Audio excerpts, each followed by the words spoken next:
Phenomena. Phenomena.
Phenomena.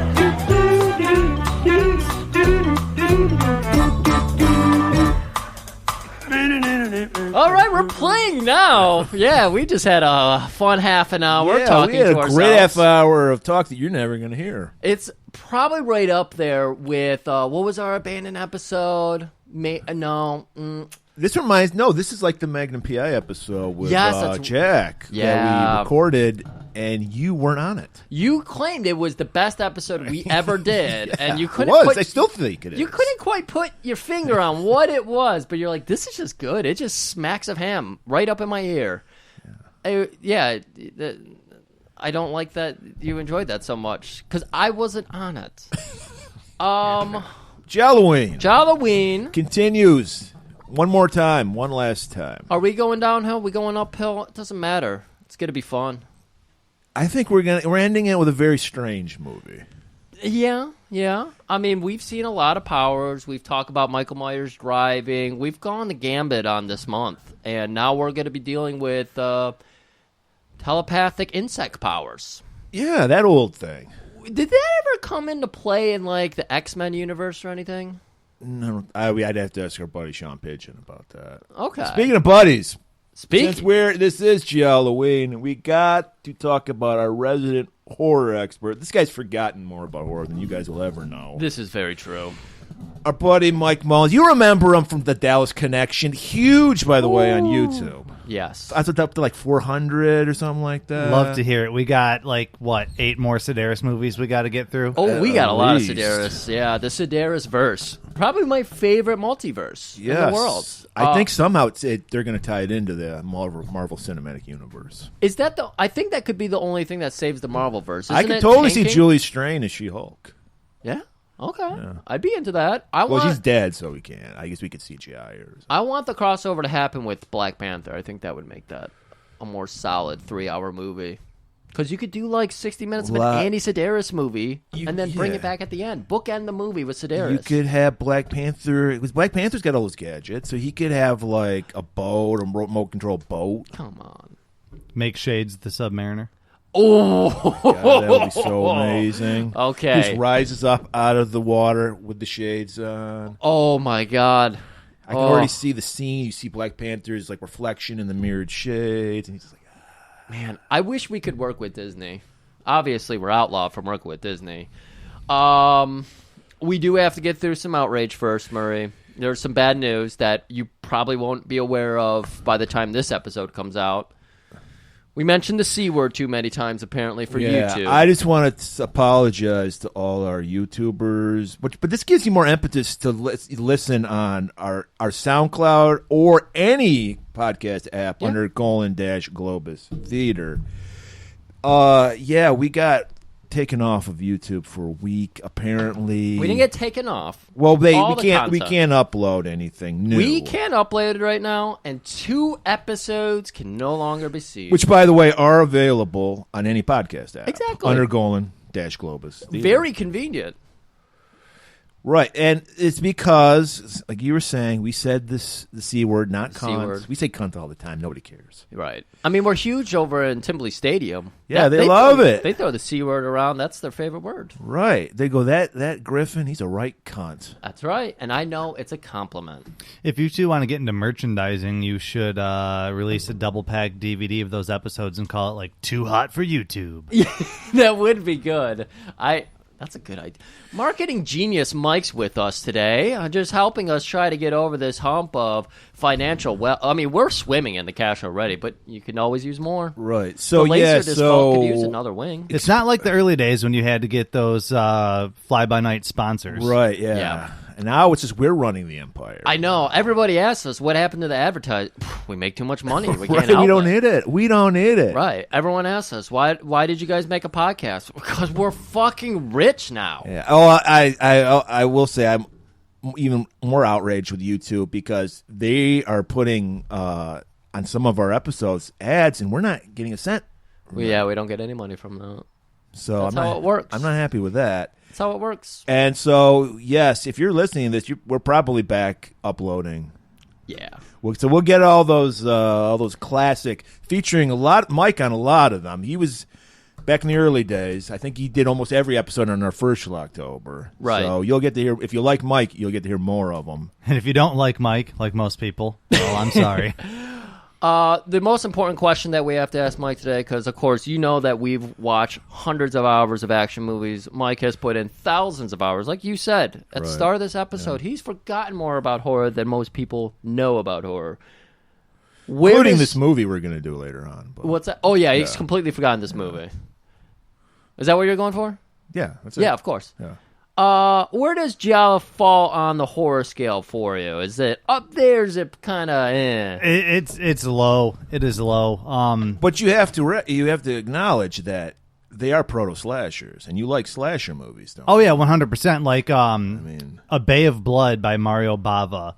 Friday the 13th Part 2 directly takes scenes from that movie. Like, okay. Yeah, Giallo's definitely inspired slasher films. Cool.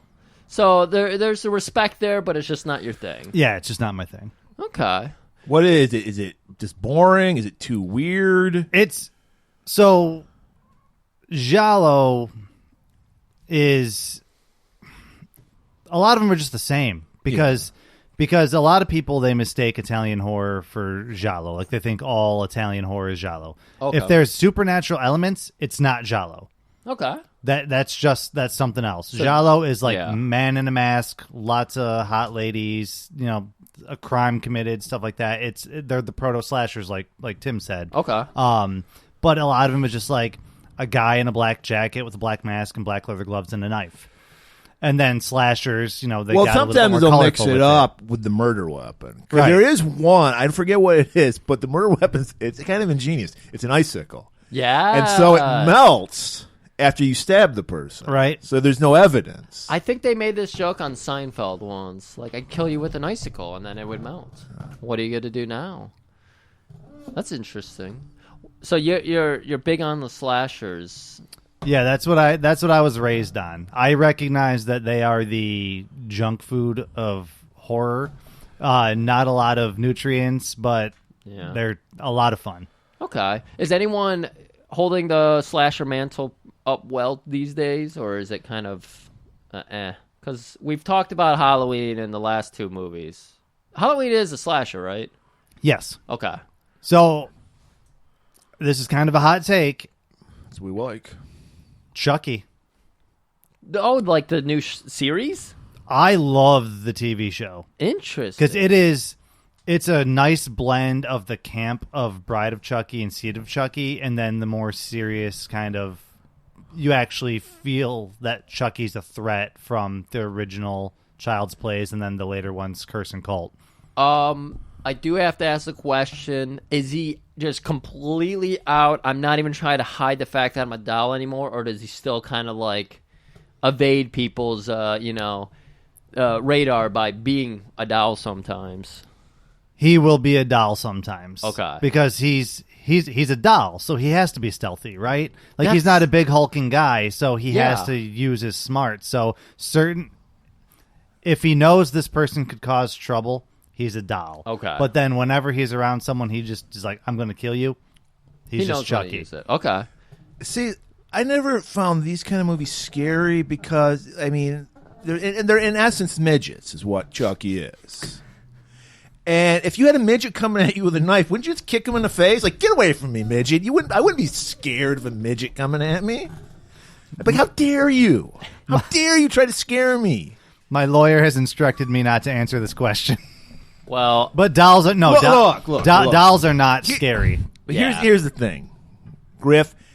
As you love to do whenever stories about gun control come out, you whip out your laminated Constitution and you're telling me, and then read a little further down, mister. I don't remember what number it is, but there's a Constitution amendment. a Constitution. It's Murray's By Constitution. the way, I got stuck behind a guy in God. a big sissy truck. Yeah. With his license plate was My USA. Good. Back to blue, or back to badge, it's bumper sticker. Nice. And another one for that convoy that was in Canada. Oh, nice. The geez, trucker yeah. convoy. Yeah, he was toot, boys. Keep it going. There's one Constitution that says that I'll use your word, all right? thank I don't want to you. say little people, even though I'm kind of offended by the use of the word people when we're talking about them. Because when you hear my explanation, you'll understand. It says that little people are, and this is literally true. They're 3/5 of a person. That's what the. Boy. They literally are. To bring back Griffin's old catchphrase. Aren't they literally? They're 3/5 of a human being. And they said, and this was the founding fathers said this, not me. You can technically they could be your slaves. You can enslave a little person. And that's according to the Constitution. I didn't write it. I'm just telling you what it is. I think they kind of amended them in the 1800s where it was like you could just have them as pets. Yeah. Like you couldn't like abuse them. Right. You have to have bedding and food and water for them. I'm no constitutional expert. I'm not Donald Trump. I'm not a constitutional expert. But that's what, as far as I know, that's what Constitution 18, let's say. We'll say it's Constitution 18. That is. Have I been like invading your brain or something? This is totally a griff. Go beyond the Second Amendment grift. There's more to it. Okay. Do your research. In the 18th Constitution. I do find it funny that the Founding Fathers hated little people so much because, I mean, if you put it in context... That's why do you think they hated James Madison so much? If you put it in context today, all of our Founding Fathers were only 5'2". Only James Madison. The rest were 5'3". They were 5'3". And you know, well, we know Washington... He was 6'13" or something. Right. Weighed a fucking ton. Right, exactly. He had 2 sets of testicles. He was so divine. All those things. That's why he's our first president. He had a horse made of crystal. He patrolled the land. Yeah. So that's why Abe Lincoln's held in such high regard because he was 6'48" or something. Yeah. He was way up. 6'20", weighed a fucking ton. That was Washington again, but yeah. So incredible the history lesson we're giving right now, but we have important things to get back to. This is non-drunk history. We're the only one drunk here. I do want to ask Mike: is there somebody we should be paying attention to in the horror universe these days? Who's the great who's the new up and comer? Is it that art guy? Is that what he's called? The clown that kills people? No. Terrifier? Is that what it's called? It's called Terrifier. Yeah. Here's the thing, man. There's a director, Adam Green, who's done the Hatchet series, Digging Up the Marrow, Frozen, not the Disney one. But he had a good quote in an interview where he said he wants people to leave his horror movies high-fiving each other with smiles on their faces going, that was a fucking blast. That was such a good time. And Terrifier is not that. And I agree with Adam Green's sentiment. Like, I want to enjoy the movie I'm watching. I don't want to watch torture porn. I don't want to get skeeved out. Yeah. And Terrifier is just a little too mean-spirited for me. Okay. I saw the first one, and I was like, it's not bad. It's just not my cup of tea. And it's just a little too... Now, Art has a cool look. I like it. I don't typically like clowns, but he looks cool. I have no interest in seeing Terrifier 2, especially when they switch their marketing to people are vomiting in the theaters. Like, yeah, I'm good. Yeah, no, I don't want to see I'm good. that. I mean, are they just going to show a video of two But girls, isn't that the essence of horror? Aren't you supposed to be horrified? Yeah, but I don't want to be throwing up. Okay. When was the last time you actually felt like a visceral, chill. Honestly, this is such a weak answer. The first Conjuring. I was raised in a Catholic household, right? So like religious horror, always kind of does it for me. There has the little extra edge. And The Conjuring, I remember seeing that and being like, man, something just isn't sitting right with me. And then Conjuring 2 and 3 were not good. Just trash. Yeah, but the first Conjuring made me a little. Maybe I don't need to go to the basement and do laundry right now. Maybe I can wait till tomorrow. Oh, nice. Okay. I mean, definitely in those teen years when I was watching all the slasher movies, I was like, fucking creep the shit out. Oh yeah, dude. I remember so fun. I remember the Friday the 13th series creeping me out. Like I'd be up late at night and I wouldn't want to walk down the dark hallway to go to the bathroom. Yep. And then in your brain you're hearing the little jingle. Right. Or no, that wasn't a jingle. That's Halloween's got the jingle. The Jason's just got the yeah. All right. You're gonna give people are waiting for your 7. I was just gonna say, without further ado, it's time to get into movies. We already did this once, but you didn't get to hear it, so we're going over it again, and we're starting with The Nesting. Is it about Russian dolls? No, there's not a single Russian doll because this was done in the 80s, and we good because I wouldn't be scared by it. Hated Russians. Back We've then. already established dolls are not scary. If I was going to get anybody to watch this, I'd say there is a very cool death scene in there with a guy getting his head fucking put on a pike, or as a house spike, but still pretty cool. Not that creepy. Haunted burlesque house is the pitch there. Okay. So if that's your thing, but there is a creepy as fuck character in Abner, so that was cool, and there's some good music, so it got a C. It wasn't awful. And then because I had never really watched much Vincent Price, and obviously that's a name I can remember, unlike Boris Karloff, and who's the other big horror guy? From Universal? Yeah. Bela Lugosi. That one I can actually remember because of course. Jr.? Huh? Lon Chaney Jr. Lon Chaney Jr. is the only person to play all the big 4 monsters for Universal: Dracula, Frankenstein, Wolfman, and the Mummy. What's your favorite Universal monster? Frankenstein. What's yours, Griff?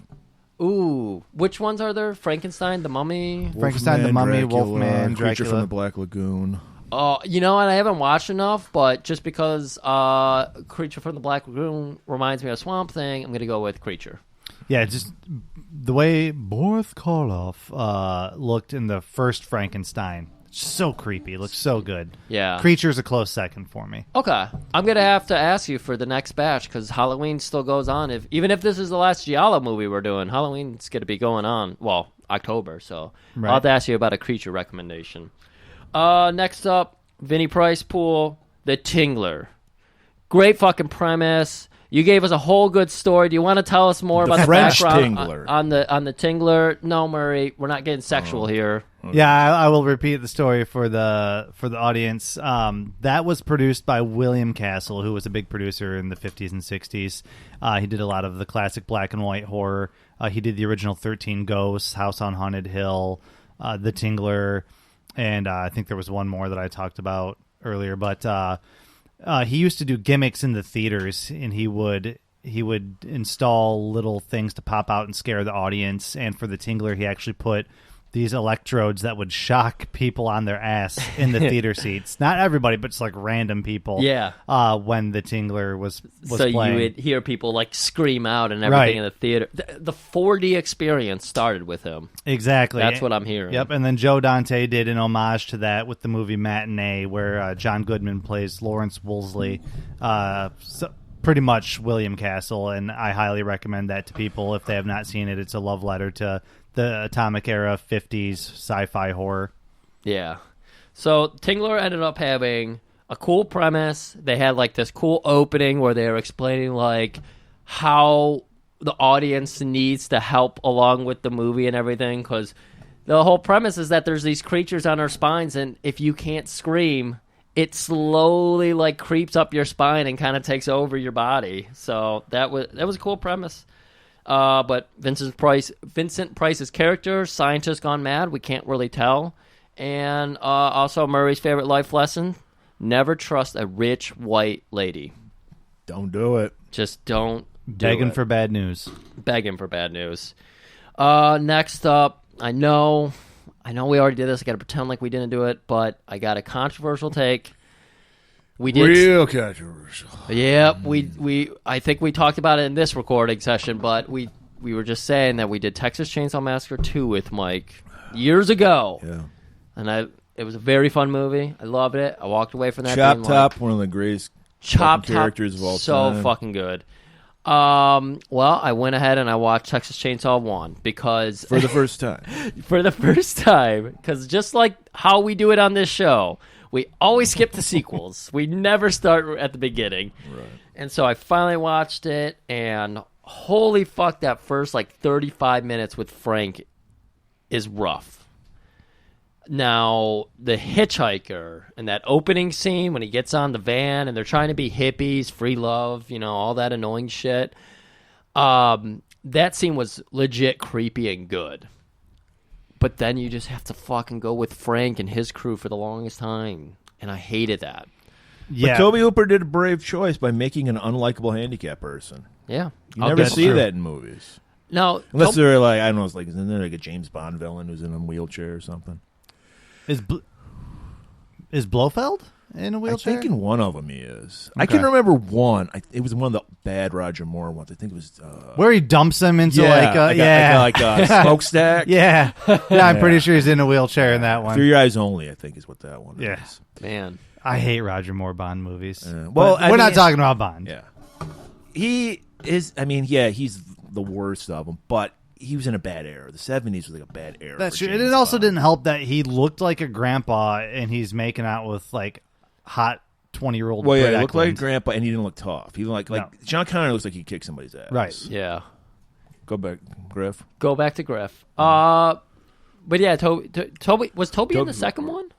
Tobe Hooper is Yeah, the he directed director. the second one. Yeah. He wasn't in it though. He had a deal with, he wanted to make another one of our classic episodes, Life Force. So Canon, Golan-Globus, yeah. were like, you got to do a sequel to Texas Chainsaw Massacre to get the money to do Oh, okay. Life Life Force. Force. So that's why he did it. Okay. So yeah, Still made a classic, sequel. that's right. I mean, it It stands on its own. It's kind of a totally different. And I generally hate horror comedy. yes. And I like it.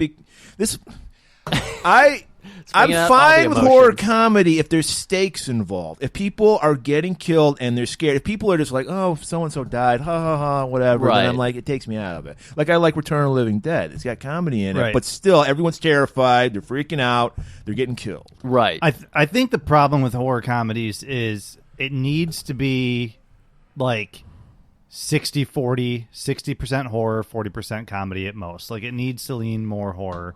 And then a lot of times it's just, like Tim said, no stakes, lots of jokes, and then some goofy vampire pops up. And Yeah. you're like, okay. yeah. It's like a weird Scooby-Doo episode. Yeah. Right. They're not scared. Yeah. Yeah. And I mean, this felt like a Scooby-Doo episode to me just because of the crew, the van, the 70s affair, the two women and two guys, and then the handicapped dude. But let's see, where else do we go with this movie? The family is definitely creepy when they get together, so that was really good. Mm-hmm. The first scene when the person's just like walking in the house and gets knocked out by Leatherface, is that what they call him? Yeah. Does anybody That have was a cool. name? Because there's Hitchhiker, then there's the cook. Yeah, there's there's Grandpa. Grandpa. No one has a name. Yeah. I think they're called the Sawyer family. Is that what they're called? That's I don't what even. they're called. That's what they end up being called in 2. Yeah. I don't know if they even get that in the first one. Yeah, yeah. So there's definitely cool elements of it, but just because of the padding, Sally running, like the extended scenes of Sally just running and screaming, I mean, I can only give that a C. And Franklin constantly just yelling Sally's name with his high-pitched, shrill Yes. voice. Pissing in a coffee can. Like he made me cheer for the bad guys because I was just like, I fucking hate these people. I don't care about any of these people, and I hate this guy, and they're guilty by association. Fuck them all. So fuck that. Oh yeah, Tingler got a B-. Good old Vinnie Price. Texas Chainsaw Massacre, however, sitting right in mediocrity. It's a C for me. Wow. Yeah. That Wow. yeah, that is That is a hot take. There's a lot there, but there's a lot dragging it down. To pick that take up. What's that? You need these oven mitts. Pick up that Murray, hot take. these mitts. I grabbed the hot iron straight out of the fire. All right, next up is Night Killer. Night Killer. And now this is a movie that I want to thank Phil, who was Yeah. just on our last Burial Ground episode. He posted something, and I was like, I gotta check this out. It looks weird, right? and it was weird. I don't know if it was good, Yeah. but it was weird. I mean, we're never just like we're not these people who are just like, no, we're just doing the movies we want to do. We're always looking for suggestions. Right. We love seeing what's out there because there's so much out there. It's crazy how much shit's out there. So Night Killer was brought to us, and Murray just said the most magic of words. It's a Wings Hauer level performance. Right. I don't know. I don't remember the guy's name. It's the greatest Wings-Hauser performance that was not done by Wings-Hauser. Yeah. The character, I just know him as the restroom hustler. I don't know if he has a name, but he was amazing. And fun fact, I looked up, has this guy been anything else? He played the original Doctor Strange in the 70s TV movie. Wow. All right. Yeah, so that guy, whatever his name is. But he, with the foghorn leghorn accent, Yes. talking a woman out of committing suicide by using fucking fried chicken. Most convoluted plot I've ever heard. None of it made any sense. No, it's a very disturbing ending. Yes, 100%. Which we're not going to spoil. Yeah, because this will be a feature episode, and we do have to get into how far is the fog willing to carry somebody, because there's a big fog discussion to be had there. There is. And I do want to interject because I had mentioned this off mic, but... You were just about to say this before we realized we're not recording. Right. Yeah. Right. I do want the world to know that I appreciate your appreciation for Wings Hauser. He is an underrated actor in a lot of these movies that we all enjoy, and it's nice to know that he's getting some appreciation from someone other than me. You're going to be really happy with next week's episode, but we won't go into that right now. All right, next up, Night Killer. I know this is going to be super controversial, but I enjoyed the whole movie. Just to remind the audience, the original 1974 classic Texas Chainsaw Massacre got a C. Yes. So now, hit us with your grade for Night Killer. C+. There you have it. Now, if you don't... I was honestly expecting you to be like A-.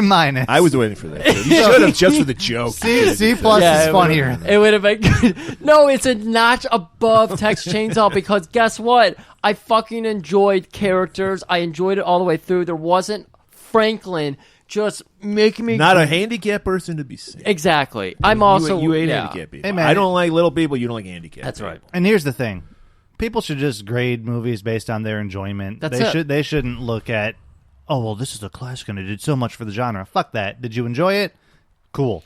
Yeah, I can objectively say, like, yeah, Texas Chainsaw did a better job than fucking Night Killer. But guess what? I fucking hated Franklin. I hated the long scenes of Sally screaming and running away. Yeah. There's a lot of good scenes, but it's weighed down by a lot of fucking shit. And in Night Killer, I get a guy playing Wings Hauser, essentially, being a real fucking creep. Me and Murray were just using the guy's lines back and forth. Like, we couldn't stop talking about it. And sometimes that's what I want out of a movie. It's a C+. You know what? Move on with your life if you don't like that. Next up, The Prophecy. Oh, the Christopher Walken classic. You were talking about Catholic horror and everything, and I watched it. And this is where I get all my knowledge of the Bible from. These types of movies. What I retain from that? Nothing. Gabriel's an angel. Apparently he's kind of a shit angel or something. This isn't the one with Danzig in, is it? No, Danzig's in Prophecy 2. Okay. He plays Samael. Maybe I do have to continue the series. No. Stop with Prophecy 2. Okay. Anything after that, it's not worth watching. Fucking angel. What did you get to see The Prophecy, Murray? I have not seen The Prophecy. Okay. You're gonna hate Christopher Walken. Is it like The Prophecy of the Black Spider from last week's movie? No. Okay. It's not. You're gonna hate Christopher Walken because hair all over his ears. Oh my god! Like he brushes well, he's all of his supposed hair. to be horrific, and that would horrify him. That would horrify you. So that works. Fondling the top of the ear. He does a nod to the early days of Golan-Globus theater. He does the lick and flick from the rat video or whatever it was. Wow, that were which came first? Right. Was he watching a rat video and was like, "I'm going to use that. I'm going to use that." This was like 1990, I think. So it was late 80s, early 90s. All-star cast: Christopher Walken, the first, I think, movie role for Viggo Mortensen, Virginia Madsen, and Elias Koteas, which most people would know as Casey Jones from the original Ninja Turtles movie. Right. But yeah, he was trying to ignite a corpse, and he does the lick and flick, and when he flicks at the corpse, it just catches fire. Maybe that's what the rat kid was trying to do. We've always been wondering. Right, he was trying to. It was burn off camera. He's like setting a corpse on fire. Of course. So early day walking. He's just walking. I like how he acts. He's super creepy, and also just doing his day. Doing his thing. This is again where the grading scale is purely grift based. It also gets a C+. That's fine. Normally, I really enjoy The Prophecy, but I do deduct points because it has Plain White Toast, Eric Stoltz in it. And who was he in it? Was he the lead guy, Tommy or whatever his name was? Yeah, the one Virginia Madsen is helping out. Yeah. He just every time I see a movie with him, he's just reading his lines with this voice, and he doesn't know how to get past this. Even Mask? I don't remember Mask. I know I saw it, but I don't remember it. But yeah, I think the only time I've ever seen him do any kind of inflection was Surf 2. Well, Robert Zemeckis agrees with you because he shit-canned him from Back to the Future. Replaced him with Chris. Great choice. Oh. Eric Stoltz, I hope you're happy, healthy, and living well, but I don't want to watch you in any more movies. And so this next film was... It made the list because, hey, trying to do all these movies in a long week, it's hard to do. I went to the Redford Theater. There's a nice tribute to Sir Graves Gasly. Sir Graves Gasly there now. So that was cool to see. But they were featuring Psycho. So, Seeing it before, seeing it with fresh eyes. It's probably been 15 years. Here's another hot take. I don't think I've ever sat through an entire Hitchcock movie. Interesting. Yeah, I've done. Don't give a shit. I've done a few like that. The we're talking about movies where it's like this is like film history. I don't enjoy it. I don't give a fuck. Yeah, I've only seen a handful, and I don't want to say I almost got into a fist fight last time I watched a Hitchcock movie, but I was prepared for one. I went to the Penn Theater. They did. They always do their Shocktober thing, which has gone downhill because it's all like kiddie stuff now. But they used to do like classic Universal horror and all that. But then one year they did I forget what they called it, but they did like Suspense September leading up to it, and they did a bunch of Hitchcock movies. And so I went and saw The Birds for the first time at the Penn. I'm like, oh cool, I get to see The Birds for the first time on the big screen. And there was this couple behind me that just wouldn't shut the fuck up. They were just talking the entire time, cracking jokes. And I was in a bad mood because my grandmother had passed away like the week before. Good. So I was just, I wasn't having it. And so finally I was like, I think I'm just carrying my bad mood and they're not as bad as they are. But I finally snapped about halfway through the movie, and I turned around and I said some things, and they shut up for the rest of the movie. That's why I got to enjoy the rest. But I was fully prepared to have to fight this guy outside of the theater because that was at a time when I let my mouth move before my brain. Yeah. Did you like The Birds, though? Loved The Birds. Thought it was great. Okay, excellent. Yeah, it was not as cheesy as I thought it was going to be. Oh, okay. That was a concern. Yeah. So I got to see Psycho and seen it before. Good movie. Seeing it with fresh eyes. Everybody knows like the big climactic end and everything. It's great. I hear Bates Motel is a good show. I've never tried to watch it. But what I found really intriguing, and I think Murray really does need to watch this so we can see at least the first half an hour, because I'm pretty sure we have the first cinematic case of a woman getting lost in the dick fog. You mean cocksmog? Cocksmog, excuse me. Yeah. Because it happens, not as much. This bitch goes from being just like, I go to work, I do the American thing, I'm a woman, I'm looking for a man to just Norman put me Bates puts her in the fog? No, okay. Murray, come on. I was going to say, yeah. But she's just looking for a man. She wants to be a good housewife. I'm looking for a man, but I can't find no man. I want to pump out his babies. I just want to say I'm fine with The Fog, right? Pussy Fog, by the way. But being a man and having cock and balls and knowing, like, after a soccer game in the summer how bad it can get down there. That's the cock smog. The phrase cock smog just turns my stomach. Oh, okay. Well, you're a heterosexual man, so you'll never feel it. So you don't have to worry about it. You might put a woman into it. That's fine. Like, I'm fine with it being a thing, but I think it's the use of the word smog. Right. I think it's the smog that's bothering me. Well, I mean, it's the because you said cock fog, and it didn't trigger anything in my lizard brain. Yeah. And then Murray said cock smog, and I was like, well, that's he's just got a thicker term. voice too. It just hits harder in the eardrum. It does. These are just the terms. But you know what they say about pheromones? It makes her moan. oh boy. Yeah. So, anyways, this is a story of cock smog because this woman goes from just being looking for a man. She finds her man, tall, dark, handsome, drink of water. Fuck, I need to get that. It drives her to stealing. It drives her to eluding the police. That sounds like cock exactly. Smog. Yeah. And it gets her fucking murdered. Yeah. So I saw this. I saw Psycho through fresh Almost eyes. same thing happened with Phil's kid. That's right. You're welcome. So I really enjoyed my watching of Psycho, just in this new context I have.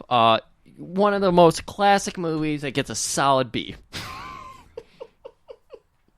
Better than Texas Chainsaw, It was which, by the way, Psycho was inspired by Ed Gein, who was also inspired Texas Chainsaw Massacre. There we go. Problems with it, they went full David Lynch and had sweeping scenes. And obviously, David Lynch came later, but still, sweeping scenes. I don't want to watch Norm Bates sweeping for 45 minutes, but we got a lot of that. And, of course, today's movie. And we need to get to that fucking movie. Yeah, phenomena. Argento. Getting back to Hitchcock. People call him the Italian Hitchcock. I don't get it. I don't buy it. I don't even know Hitchcock, and I don't buy it. This is the thing. We've done over an hour already, but you guys missed a half hour of it. On this the one we're recording right now, did you mention that you're not a fan of Italian horror? Yes. Did I mention that in the recording? Okay, yeah. This one, yeah. Okay. Now, I can't go out. I'll go on a limb and say, like, I don't find it good. I don't find any really Italian exploitation good, but I find it entertaining. Yes. I like it because it's sleazy as fuck. They go places you're not going to go, and it's not predictable because it makes no sense. Not because it's not Thinking Man's movies. Yeah. It makes no fucking sense. And as you pointed out, which people aren't going to hear, so I'm going to steal it from him, even though I did agree with it. Argento is the David Lynch of Italian horror. He's not the Hitchcock because he's all about dream logic. Yeah. And there's dreaming in this movie too. There is. So I don't get it. I mean, yeah, I will say when it comes to Italian horror, I don't necessarily like the weird Italian horror. But I am down for the sleazy Italian horror. Like probably my favorite Italian horror movie is The Devil's Wedding Night with Rosalba Neri.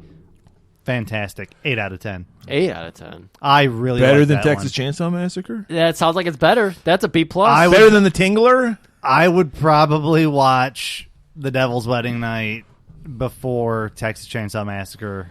Okay. And probably The Tingler. Better than Night Killer. You know what? I haven't seen Night Killer. Since that was my controversial pick, what would you grade it, Mike?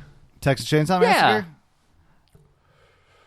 I still really like it. Franklin sucks, and he definitely takes it down. But I am a less is more person, and I like the fact there's not a lot of gore in it. I'll agree with that. I give the original Texas Chainsaw Massacre B+. B+.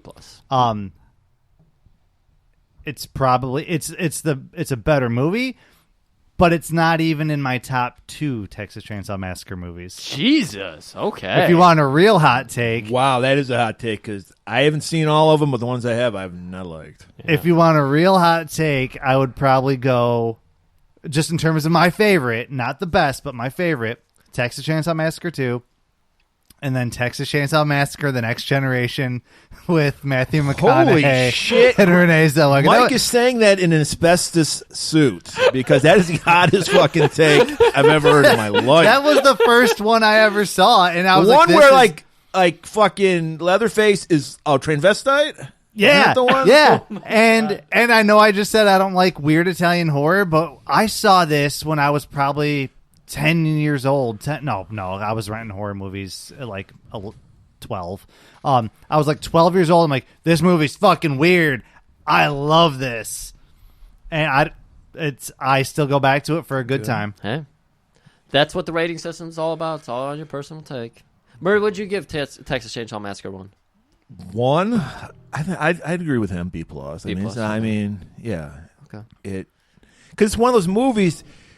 It does a great job of like making you think it's gorier than it is. It's not. It really works on your imagination. And I heard somebody say this, and I agree with them. It's like the matter of factness of what Leatherface does. Like it's like to them, people are just like animals. Right. Like, he doesn't enjoy it or hate it or whatever. It's just your food. That is the cool part. He nonchalantly puts a girl on a meat hook. Yes. Right. Yes. I feel like if I go back and watch it again when I'm not watching so many movies day after day after day, I might have a better outlook on it. But it was just like sitting there feeling like this movie is 75 minutes long and it feels like 4 hours. Like, it got to me. Franklin screaming, all that bullshit. We really need to get to this movie, though. Right. So speaking of weird movies, it doesn't get much weirder than Jennifer Connelly talking to insects. So we're just going to get to this fucking trailer for this fucking movie that we all agree it's okay. It's okay. So we'll see you on the other side of this trailer for Dario Argento's Phenomena.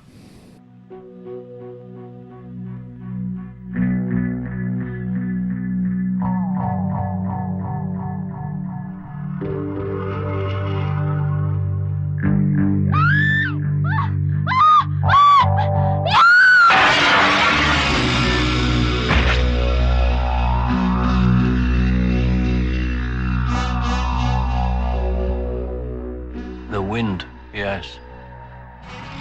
The phone. Very particular wind. Typical of this part of the country. It comes from the Alps. The blasts of warm air cause snow avalanches. While it blows, there are those who say it causes madness.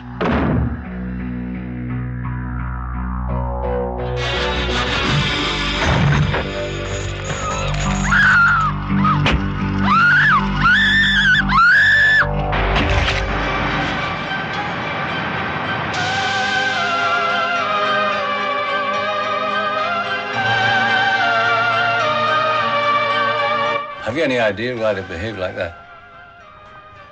Never done this before. It's probably because of me. I guess they sense the mood I'm in. See, he's not afraid of you. He won't do that for me.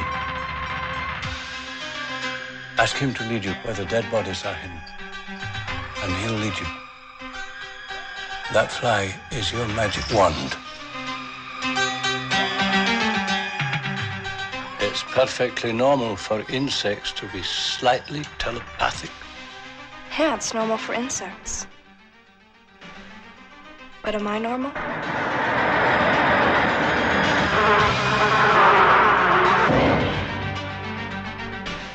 I love you. I love you all. Phenomena. Murray, that was a great trailer. May have had to spice it up like I did last week. I'm pretty sure you're going to have to. I hope people enjoyed the trailer I made last week. Murray's got a problem whenever I'm trying to go, like, I've got the phones on. I'm in the recording studio. I'm trying to do everything. He's got a recording studio, like, from Phantom of the Paradise. Yeah, exactly. Well, when I saw Phantom of the Paradise years ago, I was like, I have to have this. And I even get into the robot suit. Right. I did call you Beef for the longest time. Yeah. Course. He's wearing his belt with the snake in it right before. I got my beef top on today. I mean, I gotta wear it when Mike comes over. Need him to see my shanks. That was the only beef cut I could think of. I was just at the meat monger. Your loin? Could have gone for loin. What was I barking at there? You're talking about your trailer work. Oh, yes. You have a habit when I am cutting my beautiful trailers, or even sometimes the intro music. We got to work on that. We had to work on this one, of course. You just come in and eating peaches. I need my vitamin C. I hate you. You and you Cam. know what that? And that's not. It doesn't stand for Phenomena. You and Cam. You cannot. You can't even mention the word? You cannot say the word. Are you kidding me? I have to look at the time now. Are you kidding me? And You can't say out the word? and Bleep go it out. out and bleep that out. We can't say the word. Fuck. We can't say it. Make We, it. but we can can you- talk about enslaving little people, how they're 3/5 Yeah. and all that, but you can't say the C word. No big deal. Apparently, you can say whatever you want. Besides that, you can deny the Holocaust on YouTube, but you can't. I mean, we should probably be careful about that one too. Well, if you're gonna bleep it with a peach slurp. That's And an perfect. extra long one for the. Anyways, we're going to the Swiss Alps. Yes, not only the Swiss Alps, we're in the the Swiss Transylvania section of the Swiss Alps. Right. They point that out. They're like, no, this isn't just Switzerland. This is the Transylvanian version of Switzerland. That probably makes it Area. spookier, right? Right. Of course. it Even does. though it's like the spring and everything's green and Yeah, beautiful. it's fucking gorgeous. When I saw yodelers and shit. that, when I saw that, I reached for my bag of Ricolas. I was like, I got to get that taste in my mouth. Lots of people slapping their knees while they're dancing. Oh my god. Lederhosen, wherever, as far as the eye can see. And it just turns out that the bus driver, because we're picking up kids for school, he's too fucking into his life because, hey, you guys over there in Sweden have great fucking social standards. So they're living the What does fucking... Sweden have to do with Yeah. Switzerland? Oh, Switzerland? Oh, I got those two mixed up. Yeah, okay. They have high standards too, though. Right. Way better than ours. Anyways. And so, they both let Hitler do whatever he wanted. Well, it's a different time. Jesus. I don't know. Hey, that's fine as long as he doesn't say the C That's word. fine, but you can't say the C word? Just can't say the C word. Okay. So, yes, this girl, by the way, no stranger to Golan-Globus Theater. She Oh, was just in no. 2 weeks ago in Demons. Dario Argento's daughter, Fiore, who played, I think Hannah was her name. Hannah. The girl got in puked on Demons. and then didn't have Yes. puke on her later. She's doing double duty. These movies came out the same year. Mike, you said you were going to watch Demons soon, so keep track of that continuity here.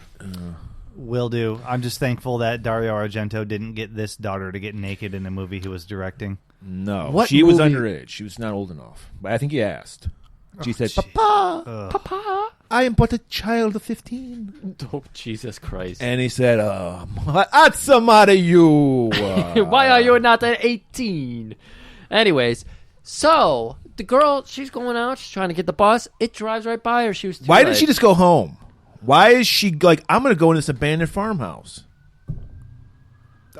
Movie Yeah, logic. we Yeah. forgot to point out, Mike watched this movie a month ago. Yeah.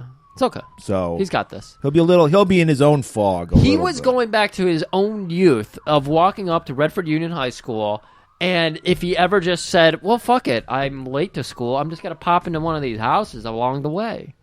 Because I took that walk every day, too, and I broke into a lot of houses because I was late. Well, yeah, often. you're all about Griffin.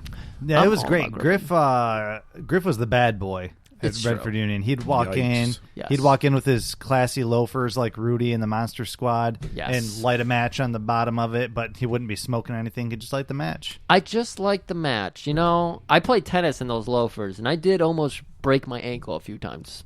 It's a very dangerous thing to play tennis in a loafer. Is it as dangerous as going to an abandoned farmhouse with a monster in it? Okay, I broke into a lot of fucking suburb houses. Griff, I was trying to do a segue. I don't care. I know. I would never break into a farmhouse. I was Yes. trying to Especially with a monster chained up in it. Right. Why was the monster in this house? Because that's where they were living. Oh, yeah. No spoilers. So we're getting the this girl walking in the house, but then we're also getting little cuts. Well, of she knocks on the door first, an ungriff move. Griff just kicks the door in with his loafers and Excuse walks me. in. I find a window. Oh, okay. He just snaps his finger and it opens up. Exactly. Oh, very odd that people are randomly speaking Italian or German or whatever. It's randomly in this Did you movie. watch this on Mike's Plex too? Yes. Was that just like this version? No, or- that's an Argento thing. He would hire people of different nationalities. Oh. And Sometimes they would do their lines in their natural language and then just get dubbed. Yes. Well, that's an Italian thing because, I was like you gonna- said, they but- always record the audio. But later. then like there would be English speaking actors or German or Italian. That's an Argento thing as far as I can tell. But why did he dub?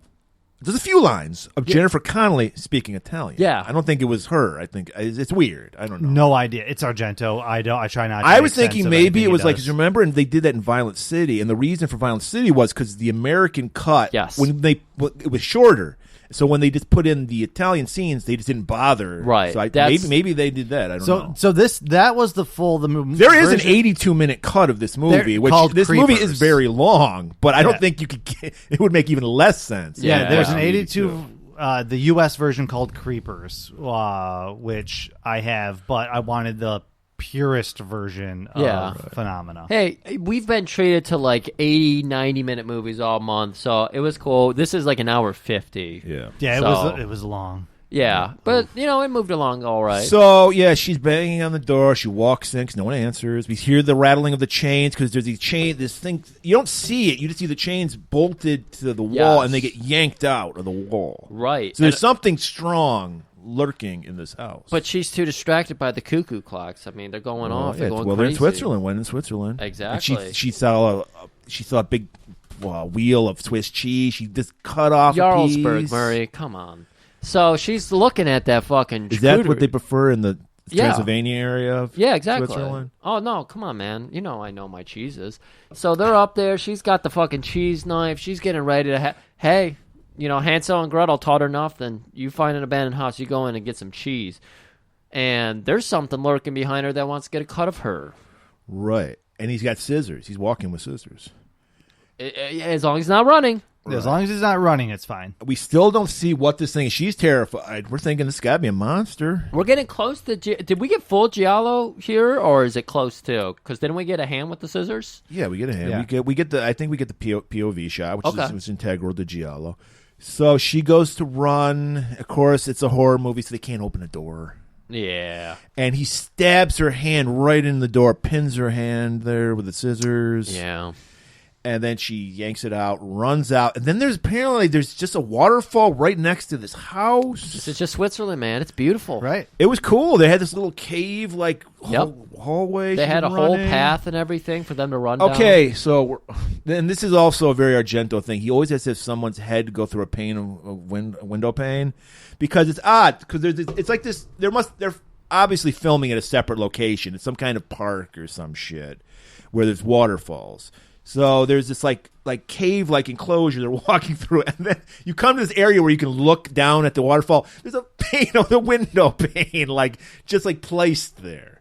So she turns around and she's like, "Oh no!" Because we see that this killer doesn't. Because we'll learn later why he needs an extended knife. He has a little knife on a stick, and he clicks it together every time. It's like when you're working with power tools and you need to extend your drill bit or Yeah. whatever, or your paddle bit, I should say, and you do the little connection and all that. But yeah, it was Right. good. Do you remember his little extendo? I do. I Yeah. do remember the extendo. Yeah, that was. I Right, mean, 'cause they had a The scene. It go-go was- gadget knife. Yeah, they Yeah. just show close up. It going click. I mean, I like it. I thought it was a pretty chilling sound effect. Of And so he runs at her, slashes her throat. Her head goes back, goes through that pane window, and then he beheads her. Her head Yeah. just goes flying into the waterfall. Oh, okay. This makes sense now. And then he just flips the body into Does the it? waterfall. Does it make sense now, Griff? No, Mike. It makes sense in an Argento movie. in the universe of this movie, it makes a little more sense because Okay. I was confused in the next scene when they're just like, and this, because I didn't understand what was happening. Right. But then Fair. we cut to Donald Pleasance's house. He is a Scottish entomologist. Yes. Expert in forensics when it comes to bugs. Oh yeah. But unfortunately, did it bother you because he's learned you hate handicapped people? Did Donald Pleasance kind of warm you up to like handicap people are people too? Donald Pleasance is that type of person. I know we do a whole joke during our blaxploitation months where we pick out a white person. We say they're one of the good ones. Yeah. I kind of did that with this movie where I looked. I'm still searching for one of the good ones, little people version. I thought you liked Peter Dinklage. Okay. He's okay in Game of Thrones. You're okay with Tyrion Lannister, and that's it. Yeah. But no, I saw Donald Pleasance in that wheelchair, and he sold it for me. It's like I might get. Was it the Scottish accent he put on? It was definitely the Scottish accent he put on. Yeah, because that's he's always thinking because he says, "Oh, my character's name I think it was like John McDougal." He's like, "That sounds Scottish." McGregor. Yeah, I'm gonna be Scottish because he couldn't even do an American accent when he played the president of the United States of fucking America in Escape from New York. Oh yeah, that's right. There's something about those old British actors like I can't do an American accent. I'm not even gonna try. Have you ever heard Peter Cushing try to do an American accent? No, nada. So, but since he's, I guess in Switzerland, they got universal health care, so you can get a helper chimp. I want to say right now. Greatest performance by a chimp I've ever seen in a movie. And I'm not even kidding. This monkey was fucking amazing. Excuse me, ape. They're not monkeys. Yes, exactly. Come on, we did Planet of the Apes. Yes. Blew fucking Roddy McDowell out the water. That's how great this chimpanzee performance was. And she's his helper chimp, and he's got the little laser pointer where, and she's great. She just takes care of him. But she likes the blade. Too many pronouns, pal. What's her name? Inga. Or Ingra, as Griff I thought it was Ingra. Yeah, which I've never heard that name before in my life. Neither have I, but I was like, it's a Scottish or Swiss thing. It's a Swiss name. It's a traditional Scottish ape name. Yes. And when most apes are watching movies, she's studying the blade. Of course. So she's got a scalpel in her. She's found a scalpel somewhere. And you think, what do you got in there, laddie? Lassie, I should say. Yeah. And she's just like working it like Shokazugi. It's great. Think about what Dario, is that his name? Dario. Think about what Dario did to us because we had a scene. By the way, I just want to say, knowing what I know about Italian directors, I cringe, what horrible things they did to this poor chimp to get it this amazing performance. Oh. That is not a corridor I want to go I was waiting for them here. to kill her in the movie because that's normally what Italians would do. Right. I got a story when we come to this part of the movie. Okay. But think about what they did from the transition of the last scene where we see the blade getting assembled and everything, and then we open up with Inga running up with the blade. Exactly. We don't know. Maybe the killer, a chimpanzee would be strong enough to rip chains out of a wall. Dude, of course they are. Chimpanzees have like crazy superhuman strength. Exactly. Crazy strength. So Inga just comes into the house. He's all fucking cool. That's just Inga. She's the greatest help of my life. Apple of my eye. I'm Donald Pleasance. But he's got guests. Yes, he is Inspector Geiger and his assistant, played by the cyborg from Demons, Michael Suavi. Yes. I didn't recognize him in the movie, but when I looked at IMDb, that's his little picture, is him in the mask. So I was like, I recognize you. Yeah, he had one line. He was barely in this movie. Yeah, it's true. But, they go to, because he's the expert in all things bugs and all things bug-eating flesh related. Right. You said it, entomologist. Yes, entomologist. Yeah. And they have the poor girl's head, laying there, don't they, with, covered in maggots? That's what I was like, oh, now that makes sense, because I didn't understand why they had just a head. I thought this was another kill. Yeah. Like a separate one. Well, yeah, because, there are more kills happening, but this is the latest one. And he goes in this whole spiel about how there's 15 different bugs that create larvae that eat human flesh, and they all come in stages. They all take their time. They all wait in line. So you get, flies are first, and then you get the sarcophagus bug. I knew you were going to be happy about that one, the sarcophagus. Yeah. I was telling Jeanette, I was like, the boys on G&G Theater often intentionally... I shouldn't say often, but they intentionally mispronounce some words, and sarcophagus makes me laugh every single time. Do you know the origin of that? I don't know that I do. Ooh. Well, are we gonna reveal it to all? Or are we gonna keep it? I think it's a good time to remind everybody. On the King Diamond album, Abigail, King Diamond is a Danish, a natural-born Danish speaker. So he's not fluent, especially at this time, because this is one of his early albums. Yeah. He says he's supposed to say sarcophagus, and he says sarcophagus of a child. I've listened to Abigail a handful of times, and I never caught that. Yeah. It's just because he got caught in the music. He also says embryo instead of embryo. He's the king, so he can do whatever he wants. Exactly. That's right. We're going to see him in a couple weeks. Merciful fate. So he go on the whole spiel, and he's like, I can tell 8 months and 15 days. That's this right. Head was severed. Because again, like you said, the bugs, the evolution of the bugs, everything, the way they crawl out. And he's like, and then he brings up, now we know why he's so invested in this murder, because one of his students, the first apple of his eye, we don't know, she disappeared. Did they ever find her body? I think she just disappeared, and he thought the killer had killed Rita. Was her name? Yeah, lovely Rita, meter maid. I don't think they ever found her body though. No.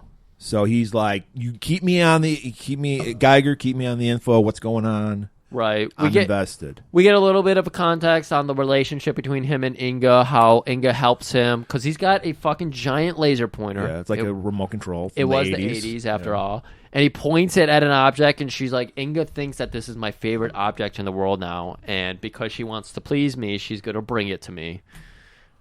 And we see her do that. It's just context. That's it. Yes. This is an exposition dump scene. Yeah. Which is strange for fucking Argento. Usually like, hey, I don't know what the fuck I'm doing. All right. Now we're going to meet the star of our movie, of a teenage Jennifer Connelly, Oscar award winning Jennifer Connelly. Not for this movie? Not for this movie. Was it Requiem? No. Ass to ass? No. She did a great job doing ass to ass. But no. That's the only reason why I remember that name. That's the only thing anyone remembers from that movie.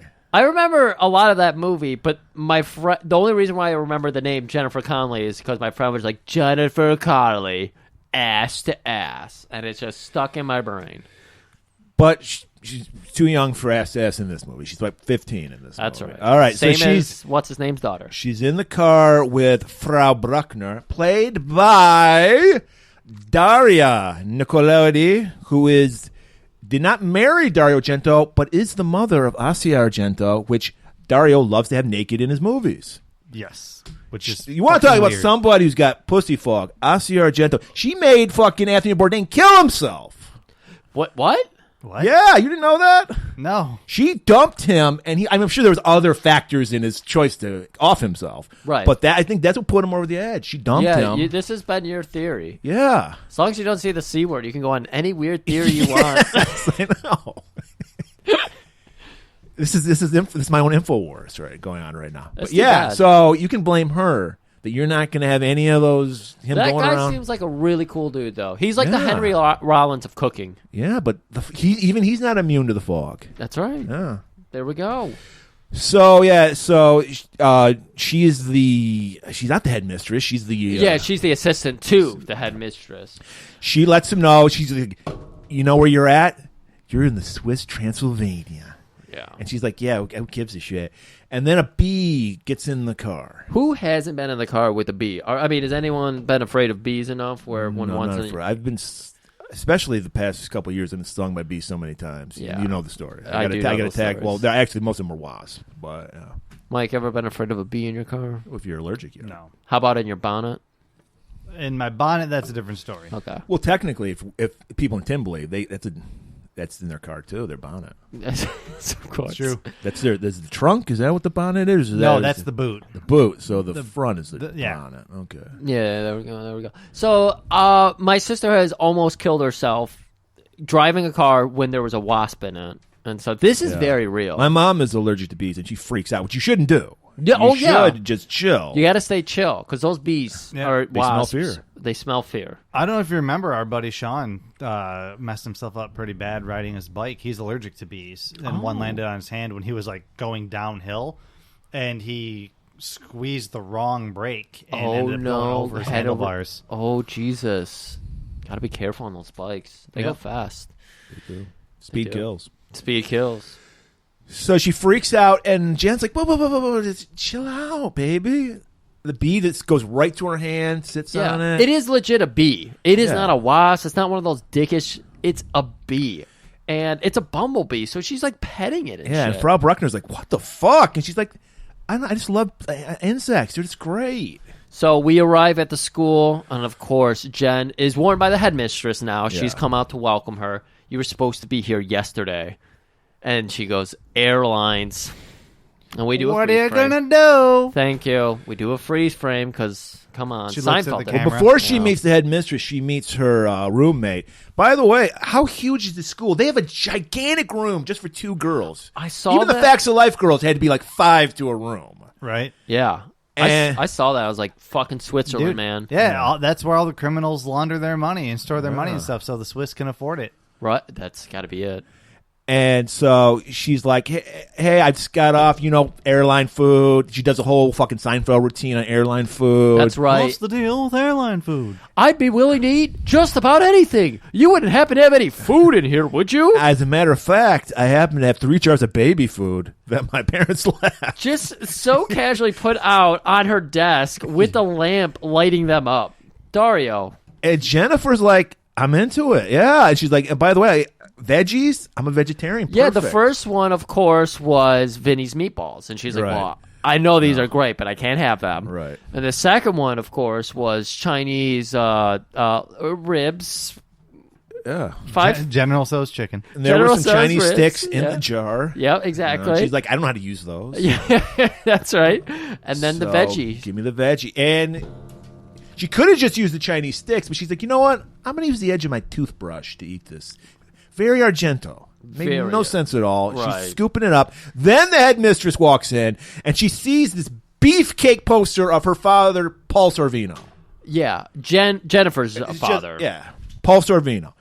And the roommate, Sophie's like, you notice this every time Jennifer mentions somebody, Sophie immediately goes, did you fuck them? Yeah. Like, she's immediately like, have you slept with this person? She's like, no, it's my dad. All right? It's Paul Sorvino. Yeah. I'm Mira Sorvino. I mean, is it ever a fresh breath of air when you get to hear the young ladies be horny? Because you're used to the males being kind of like the people that are horned up and everything. It is, but also, I mean, the male characters acting all horned up just kind of reflects real life more often, because I don't know how many times I've actually in real life heard a woman be like, oh yeah, my engine is revving downstairs for Right. this dude, I think Based guys are just on- more vocal about it. Based on perspective and everything, too. Right. We were in the men's locker room. That's true. That was Well, our this chance. is where the headmistress walks in and says, there will be no cock smog in this school. No, so none she just whatsoever. grabs the sexy. I mean, come on, Paul Sorvino, he's a sexy guy. We all admit that. Yep. We all aspire to look like Paul Sorvino. Right. So she just tears it up right in front of her face. He's like, I don't care. It's mine. She's like, I got plenty more. She had like, why did she have so many posters of her father? Yeah. What's up with that? I thought that was really Was she going to strange. sell them to the kids? Like she's an entrepreneur? Maybe Dario was projecting how he wanted his daughters to look at him in Jennifer Connelly's character. Well, Dario Argento does look like a corpse. So Oh, that could have been it. But Sophie, of course, is on the bed, and she's just like, oh, my God, you know him. Have you ever seen his cock? I want to suck his cock. That's my dad. And yes, I have. Not that impressive. Oh, boy. They're fucking foreign. They walk around naked all the time. Sure. It's a different world. And then she relates the story. She's like, well, how has your mom ever fucked your dad? She's like, yes, I'm here. Yeah, yes, right. it's happened. At least once. I know that your dad ended up with this girl and that girl, and she knows more about her dad's love life than she does. And she's like, Which is appropriate. I don't think Jennifer should know about her dad's love life. yeah. Right. And we learned that Jennifer's mom's a hoe, and she got into some cock smog and left the great Paul Sorvino for another man. Right. And her father was like, that's the greatest Christmas present I ever got. That's it. Broad right there. leaving me. And, we're being left with, hey, there's no men around here, but there is a murderer around here. Yeah, she's like, oh, by the way, there's a psycho killer stabbing young girls. Just to let you know. I use your dad's dick to distract me from the fact that there's a murderer on the premises. And then we get our first inappropriate Iron Maiden break. Right. Out of nowhere. Makes no sense. I mean, it's just loud. No one can hear over the Iron Maiden. What's that? I can't hear you over this loud, inappropriate Iron Maiden. I don't know. Why are we listening to a song about sword fighting? Oh, okay. Oh, I can hear you now. Yeah, that's good. No. That was Yeah. a little weird, guys. I don't know what happened, but yeah. My Phantom suit got hacked, and that was just in the episode. I didn't put that in there. No. It's fucking weird. It's the Phantom of Dario. Is he dead? No, he's still alive. No, He looks he's like still- he's dead. He but he's just still made a alive. new movie. Did really? He's still Yeah, at sequel to Rutger Hauer Dracula. Wow, classic. it? Wait a minute. Pump the brakes. Rutger Hauer was Dracula? And Yes. Argento's Dracula. And didn't he AKA turn into a Dracula giant 3D. praying mantis? I remember Yes. Apparently, the original lore of Dracula is he can turn into all kinds of animals. Okay. But yes, Rutger Hauer plays Dracula in Argento's. It's Wait, rough. no. Does he play? I think he plays Van Helsing. Yes, he does play Van Helsing. Yeah, he plays Van Helsing. That The guy sounds who like plays a good Dracula is Bram Stoker in the Yeah. Marvel movie. That sounds like it could be entertaining. It's something. Yeah, it was rough. You It's do get to something. see Dario's daughter naked in it. Of course you do. I bet it's better than Texas Chainsaw Massacre. No, Oh, no, I can't. I cannot abide that, sir. So, okay, this is where I got confused. Okay, so there's a girl running. She runs to me in an abandoned building. She's being chased by the killer. We see the knife being put together. Yes.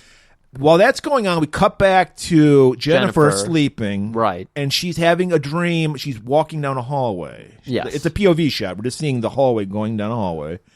And then she gets up. She starts sleepwalking, which is this is a point of the movie. She has issues sleepwalking. Okay, so now and then we cut back to the girl. She's like running around, like being chased by this guy. And then Right.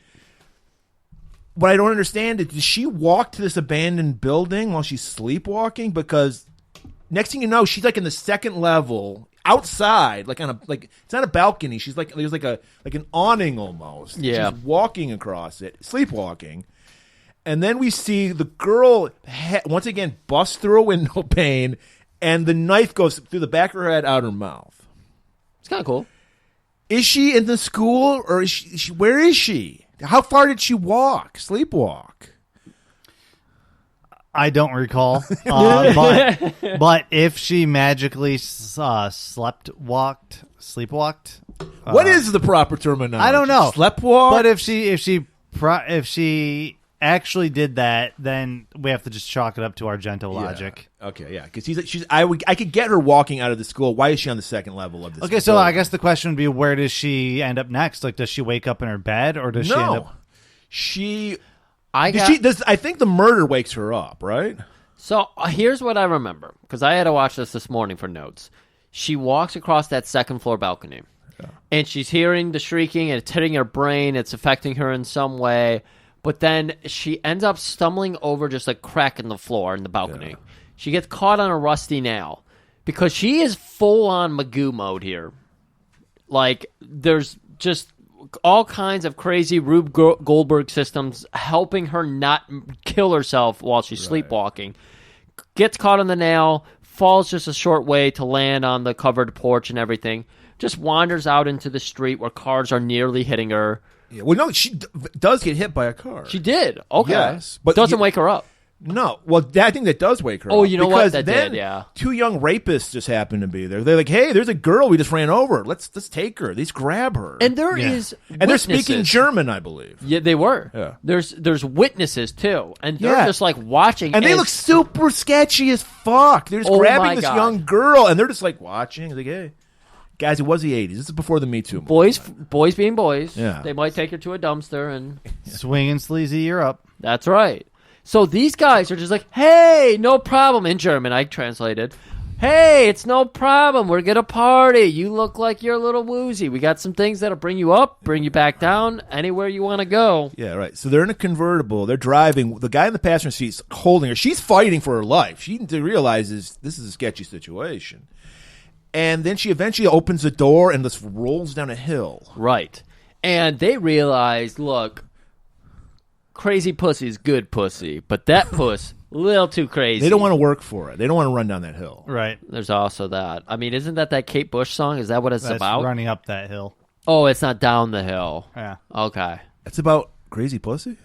I thought it was. Totally makes sense in Stranger Things. I thought it was about that. I mean, they're all teenagers in that, right? No.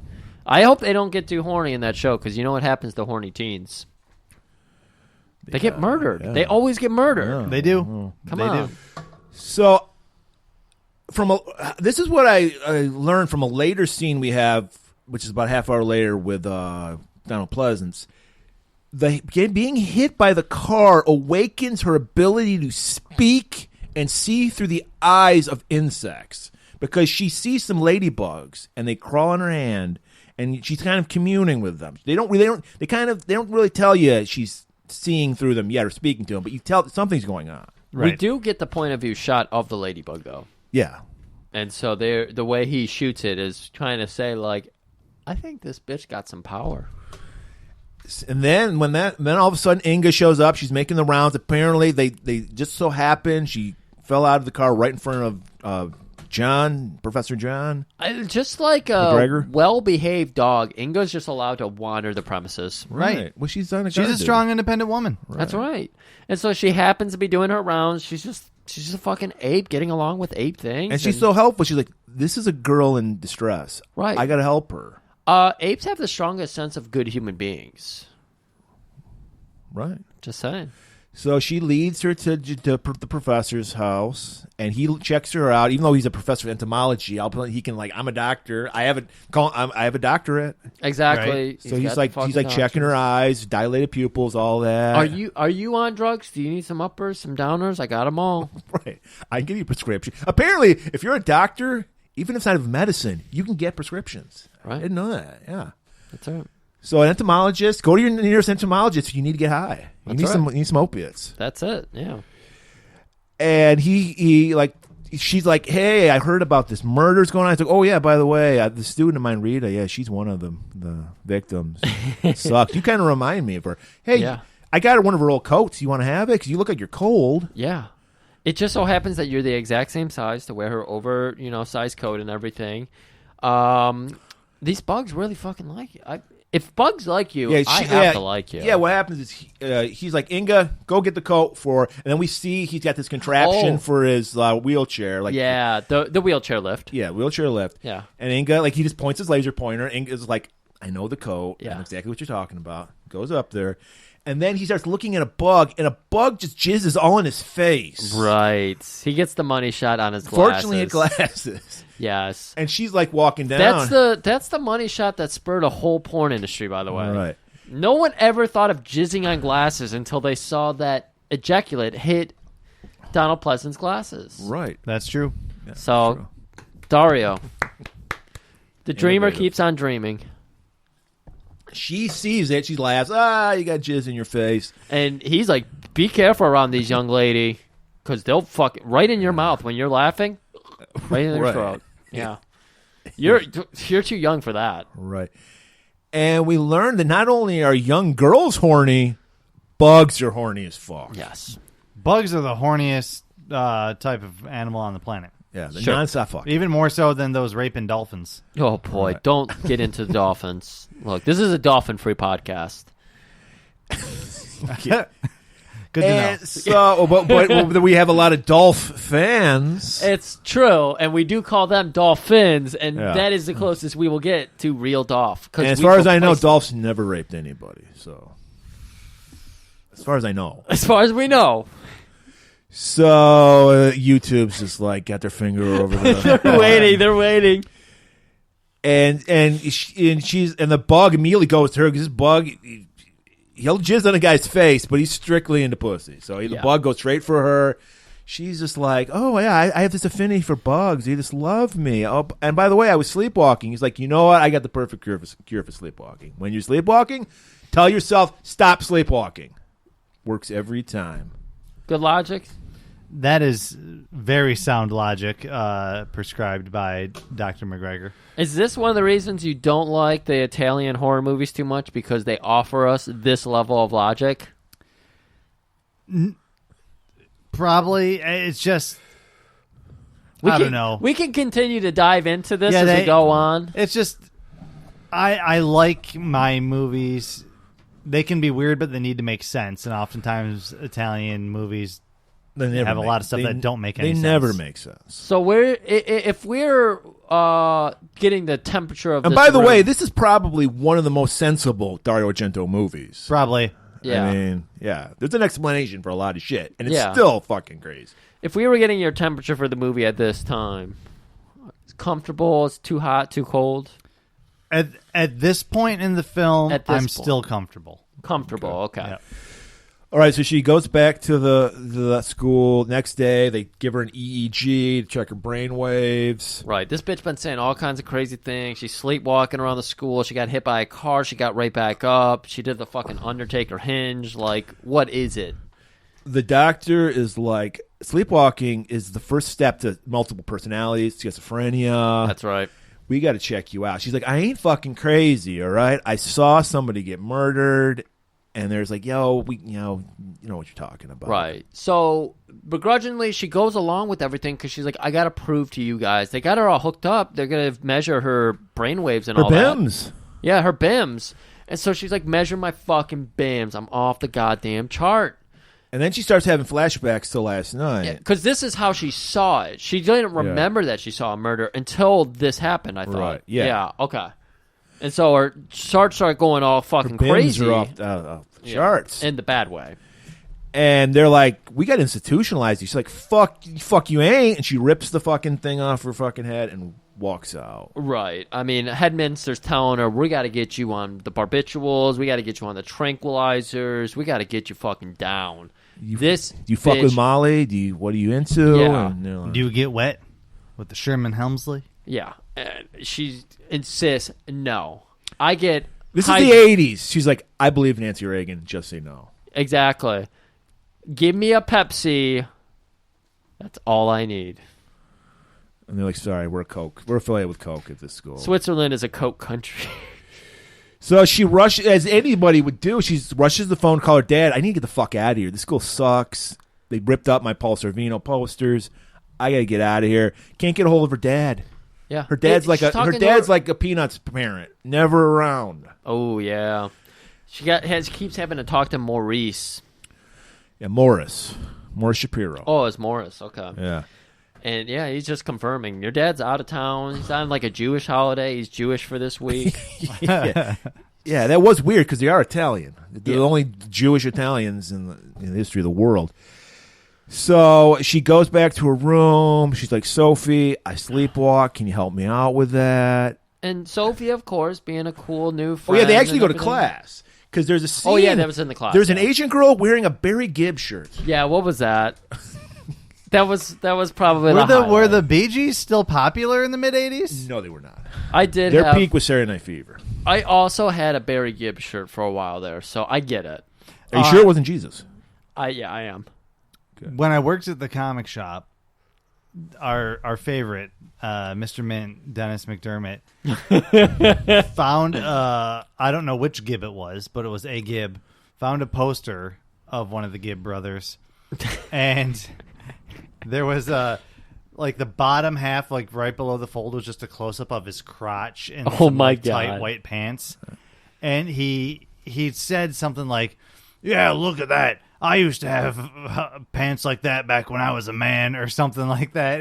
I don't know. I don't remember exactly what he said, but he insinuated that that Gibb brother was like the height of masculinity at that time. Barry? Yeah, sure. Yeah, Barry is probably Robin, not so much. And so the headmistress is running the class. It's about poetry. Of course. And Leaves of Green. She said that. Who wrote Leaves of Green? She's like, Barry Gibb? Of course she thought it was Barry Gibb. He's on his shirt. Well, that's going on. Sophie and Jennifer are commiserating about what happened last night. And the Right. teacher's like, would you like to share with the class, Sophie? Sophie gets up to answer the question, who wrote Leaves of Grass or whatever the fuck. She can't quite, because she had to actually contextualize the whole thing, and she couldn't quite put words to it and everything. So Jennifer loudly starts telling her the answer. Right. In the middle of a quiet class, she starts telling her the answer, and no one is the wiser. Well, until she she adds a little extra. It's an aside. She's not supposed to repeat this. Well, she finishes up, and the headmistress realizes, like, you're just repeating words. You don't know what you're saying. What does that mean to you, miss? What do you think about the past? And then Jennifer Connelly says, "Screw the past." Oh, I thought Sophie said it. No, she says it, and then she's just parodying everything. She's still in that. And she's like, "Screw the past," and then she's like, "What? The past? Shakespeare, Richard Wagner." She's like, "Richard Gere, gerbils." And then we're like, Jesus. "What?" And then that just ends the class. When you say gerbils, Right. you know what? That's a mic dropper. Dario has seen some shit in his dreams. I think everybody needs to be careful. Originally, Richard Gere was going to play the role of Paul Sorvino. Interesting. But he was not available. That's why Paul Sorvino doesn't show up, because he's like, "You're the only person who could play Paul Sorvino." He's like, "How about Paul Sorvino?" "No, you are my Paul Sorvino." Richard Gere. Richard Gere, fortunately, was in the hospital. Rectal damage. We're not going to go into it. We don't know how that happened. It looked like a small animal tried to claw its way out. Where did that come from? I just remember hearing about it one day, and it was gone. Because it happened. Anyways, that night we got a flash in the window, and we're like, "What the fuck's going on?" A King I'm waiting for Diamond Iron video? Maiden to kick in. Or Like, yeah, no. really, a flash of the blade. Scream for me, Long Beach. Instead, Sophie's looking out the window, and she's realizing her cock has arrived. Yeah, the smog is billowing. The original Uber Eats. So she grabs the nearest clothes. It happens to be Jennifer's tacky butterfly. That was the tackiest fucking... You know, in a movie where a person can talk to insects and everything, we see her talk to no interesting insects other than maybe a ladybug. That's the closest thing to, like, a beautiful insect. Ants, none of that. If you could talk to an insect, what insect would you talk to? Ooh, that's a good question. I forget my insect kingdom. Is a praying mantis an insect? Yes. Yes. Yeah, I talked to that. Absolutely. I'd want to see if they sound like Zorak. Yeah. Oh, yeah, that's a good call. Saw 2 praying mantises recently. You rarely see praying mantises. No, it's rare, yeah. I Like have once a 2. year I see them. I took a picture of it. It was so mind-blowing. I hadn't That's seen beautiful. it. Yeah. I had them out here on my rosemary last year, and then it hung out on my hammock for a while. And I was like, fuck yeah, man. I had one on my car one time, and I was like, well, I guess this car belongs to you now because I'm not going to fight you for it. When your head off. That's when what I they fuck was you. like 15 Right. or 16, I thought I was going to be a praying mantis guy. My cousin Josh helped me out with that, and I had a pet praying mantis for a while. Oh, okay. Like I had a little container for it and everything, and I fed it crickets. It would just eat the brains out and then leave the rest to be cleaned up. Did you ever bring it male sacrifices? No, I did not. How do you know if a praying mantis is a male or female? Big old When you swinging watch them dick. fuck somebody and eat their brains. Male ones, I think they're smaller than Okay. males are. Oh, okay. I don't know. I don't know, but all I know is Sophie's like, time to get fucked. Because she's Yeah. the horniest student in the school. Right? She really is. She's been looking at those fucking posters of her roommate's dad all day. She's like, I gotta get me some weak ass dick. Any dick will do. If she were in the Godzilla universe, she'd be hetera because she is a smog monster. She's just all all about it. Thank you, Mike. Oh yeah, she's all ADWD. Right. Yes, I don't know what that stands for. all But, dick will do. oh, okay. Or rather, any dick will do. Okay. So she walks out. By the way, we also learned that this goddamn Swiss Transylvania winds will drive you insane. They're intense. I thought they Yeah. were right up there on the mountain. So there's Yeah. tons of wind blowing Yeah. in this well-lit, dark area.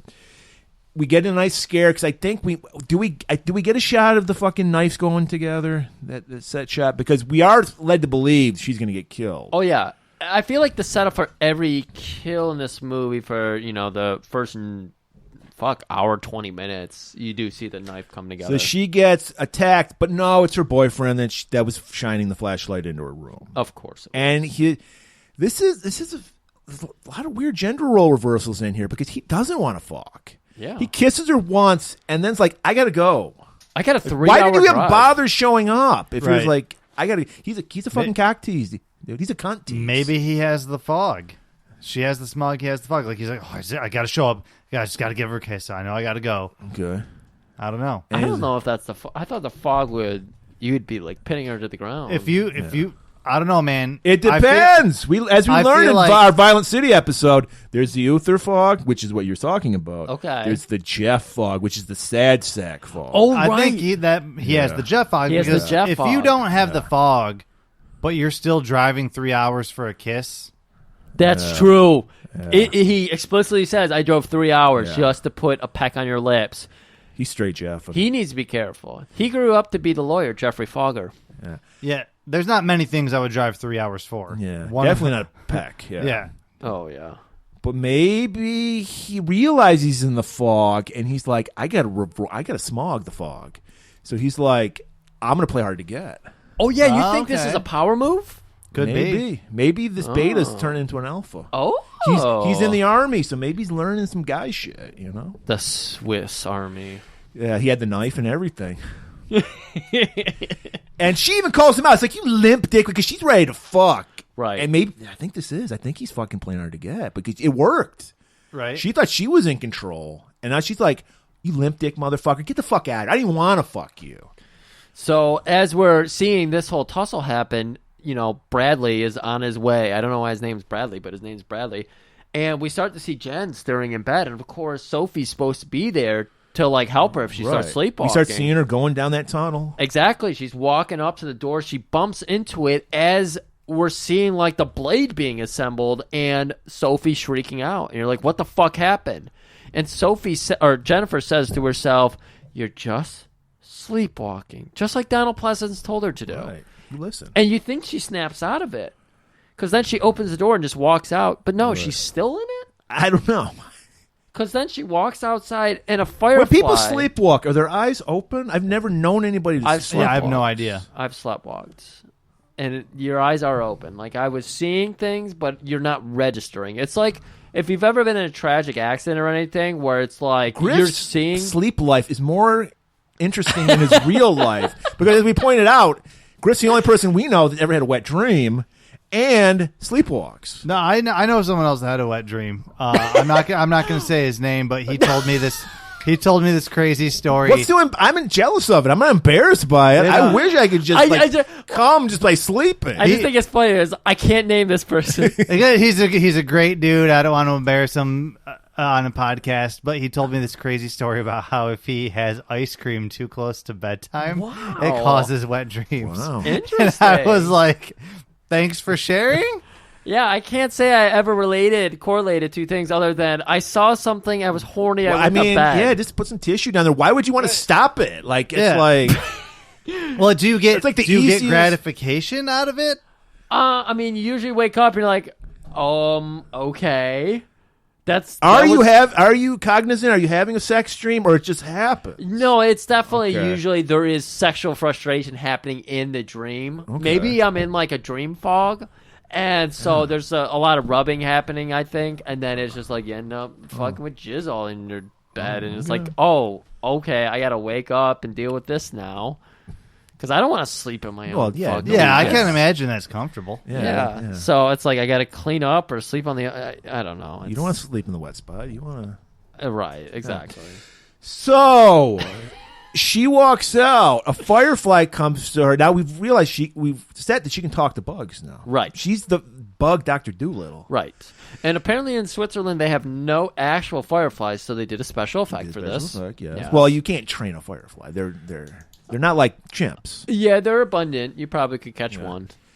And so it leads her to this bush. Yes. And she digs in the bush and she finds a glove. Yeah. This is single glove. Very David Lynch. A glove, yeah, because it's covered in maggots. Yeah. And not an ear. If you're talking about David Lynch, she didn't find an ear. She found a glove. Good call. And she sleepwalks, walks. We don't know. Back to her room. And then we're watching from outside. We see her lit up room, and she just screams. Yes. The next day, we see her. She's in her room with the glove, the maggot-infested glove. And, okay, Dario, I'm sorry. We see a scene where she's seeing through the eyes of maggots. Maggots don't have eyes. So I don't know what the fuck she's seeing. Especially not one that can see six things like a spider. Yeah, it was like 6 or 8. In my mind, the maggots, they got the eyeballs. I had the dream. Let me tell you about the dream. In Dario's world, all the maggots have eyeballs. All of the insects have 6 eyeballs, 6 legs. So when you're seeing through maggots' eyes, you're like, I got to talk to the professor about this. So she runs straight to the professor. He's got the glove with maggots just laying on a microscope. Yeah. And he's like, this is amazing. Oh, my God. The bug use in this movie, Mike. How you feeling about that? Was that like a good creepy thing, or is that just Bugs don't bother me. Oh wow, okay. You've never opened up trash and you accidentally threw something away and grew maggots all over it, and you're just like, whatever. I'm like, it doesn't bother gross, me, but I'm not like clutching my pearls. Well, no, I'm not scared, but there is that instant primordial revulsion. Yeah, that's kind of what I'm getting at. Oh, okay. Yeah, it's like, it doesn't have to be a prolonged thing, but you see it and you're just like, fuck. Sucks. Hate that. So she's back at school. Because John's like, it's perfectly normal to see through Maggot's eyes. Oh, yeah. And, it's just like what fucking Walt Whitman said. Bugs of 3, telepathic, and you'll see. Ah, yes, that's my favorite Whitman quote. I know. Bugs of 3, and you'll see. I think that was Richard Gere who said that. Oh, yeah. No, his is more like Bugs and me. What a joy. Yeah. I apologize. This is going great. Back at school, we know how teenage girls are. They hear the story, they start teasing. Somebody died, and they're like, who gives a shit about Sophie? We got to tease kids. Jennifer. They're fucking kids, Murray. They're like Teflon. All this fucking bounces off of them. Last night, I revisited Hello, Mary Lou Prom Night 2, and this girl seemingly kills herself. And the next day, the bitch of the movie is like, well, looks like the competition for prom queen just got a little lighter. I'm like, this girl just died yesterday, and you're already making prom queen jokes? What the fuck? Yeah, I could see that. Yeah, in high school, yeah. That's your whole world at that time. Of course. So they're teasing her. She goes to her room, and she stops because the headmistress is amassing her spy network. Yeah. She's like, we got to watch this girl. And they're doing a total grift move, going through her CDs first, and then they go. Were her CDs in a common place in the house? They were out on her desk. They're right there, under the light, next to her poetry that she left out. Okay. She's trying to be a Walt Whitman. So if your wallets laying out, can I just go rifle through your wallet? Apples and oranges, Tim. Wallets and CDs are not the same thing. There's different degrees. Yeah, wallets and CDs are not the same thing. Right. You can have CDs in a wallet? You have to open the wallet to see the contents. The CDs, spines are right there. You can see what people have. You can see those spines. No, we're not talking about seeing spines. We're talking about Griff does, where he's like going through them. Yeah, I get through them. I open them up. I read the lyrics. I read the thank yous. I love seeing. That's a bit much. I love seeing. Finally, common sense. Seeing who garbage has to thank. And so the headmistress, she's trying to assign a new girl to be her spy, and all the girls, of course. So are you saying maybe with Sophie, her original spy? Why are they spying on Jennifer? Is it because they want to know what Paul Sorvino's up to? No, they couldn't crack Sophie. That's why they teamed up Jen with Sophie, because they're like, we just can't crack this girl. She's so in the fucking cocksmog. We just can't break her. So we'll give her the new girl. Everybody else was kind of in a clique together. They all kind of worked on the same wavelength. The new girl is like in her lesbian experimental phase. Like, I'm away for school. I'm going to try out lesbianism. So she's like, that's the girl I need for the spy. She'll never get in the cocktail. Oh, you mean headmistress's new girl? Yeah. And even she gets it. She's like, I don't know if I want to do this. I mean, look at this girl. And they've been thumbing through her poetry, and they're like, look at this fucking poet. Well, Bugs of 3, how you talk to me, you flap your wings, you speak to me. I can't believe I can't be you. What does that even mean? Only Dario Argento knows what that Only means. Dario. You probably saw that in a dream. They're also reading a letter she's sending to her father, which is explaining what's going on. And she's like, I think I'm talking to Bugs now. Yeah. And maybe the headmistress is like, I can turn that into some money-making opportunity, so maybe that's why. Right. The art world loves a fucking insane, hot, young bitch. This will work. So Jennifer walks in on her. She's like, that's my property. There's a rifle thing. Stop Griffin. That's my property. Stop Griffin through my shit. So she rips it off. She runs out the room, but all the classmates are up and in a frenzy now. And like I said, like everybody was kind of working on the same wavelength except her and Sophie. So they're chanting, they're taunting her, they're telling her, we worship you, we worship you. Right, because they're mocking her because she's talking about how the Bugs worship exactly. her. I will say, though, I did like the change of pace where Jennifer Connelly walks in, sees what's going on, and is immediately like, fuck you guys, right? Yeah. Instead of just crying and turning around and running away like you see often in movies, she was like, this is my shit. fuck you. So That would have been the perfect moment for Iron Maiden's Flash of the Blade. that would have been Right? good. But no, no. You could have done like a flash across the screen or something. Yeah. And then this... I got to check with Mike. What's his room temperature on this movie at this point? At this point, I'm still comfortable, but slightly less so. Really? Is that a Yeah. good or bad thing? Less comfortable. That's got to be a bad thing. Like comfortable, yeah, it's a bad thing. Yeah. Because comfortable, I'm like, this could go either way. Oh, let's go. Okay. Now I'm like, I don't think I'm liking this movie. Okay. Okay. But I'm not ready to say I Write didn't it like off. this movie. Okay. So her distress sets off all the bugs around the school's distress. So we get a scene right out of Amityville Horror. We got all these flies just up against the windows, covering the windows. Obviously freaks all the girls out. Right. And Jennifer, mad with power, it's like, I love you. I love all of you, speaking to the bugs. She's Right. like, I am. She's owning her. She's like, you can't mock me. You can't shame me for ruling bugs. That's right. I love bugs, and they Yeah. love me. And I'll kill all you motherfuckers with these bugs. Was this the character from Murder Rock, the little girl who was perving on the dancer girl who got murdered? She was obsessed with bugs too. Yes, she was. Was this Jennifer in her young age? Well, no, it was a combination of Jennifer and Professor because she was in a wheelchair. That's true. Maybe she was the daughter of the professor. Maybe handicappedness runs in the family. That's got to be it. That's it. Okay. Because we never saw the father in Murder Rock. That's true. Jen passes out. The euphoria of controlling these bugs is too much. She passes out. So, of course, when she's waking up, Jennifer's going to be under heavy surveillance. She's got, like, a nurse staying in with her. They She's got her, hooked like, up knocked out on an IV drip. Yep. Headmistress is watching her. She's talking, I think, to Frau Bruckner. Yes, we hear her saying that this bitch summons flies. You know who does that. Beelzebub. The Lord of the Flies. The Lord of the Flies. So, yeah. So keep her drugged up permanently. So Jennifer, she's like faking being asleep at this time. Honk. Shoo!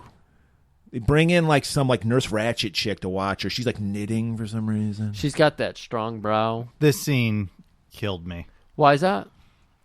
Because I don't want to jump ahead, but she's pretending to be asleep. She already knows she's got to get out of there.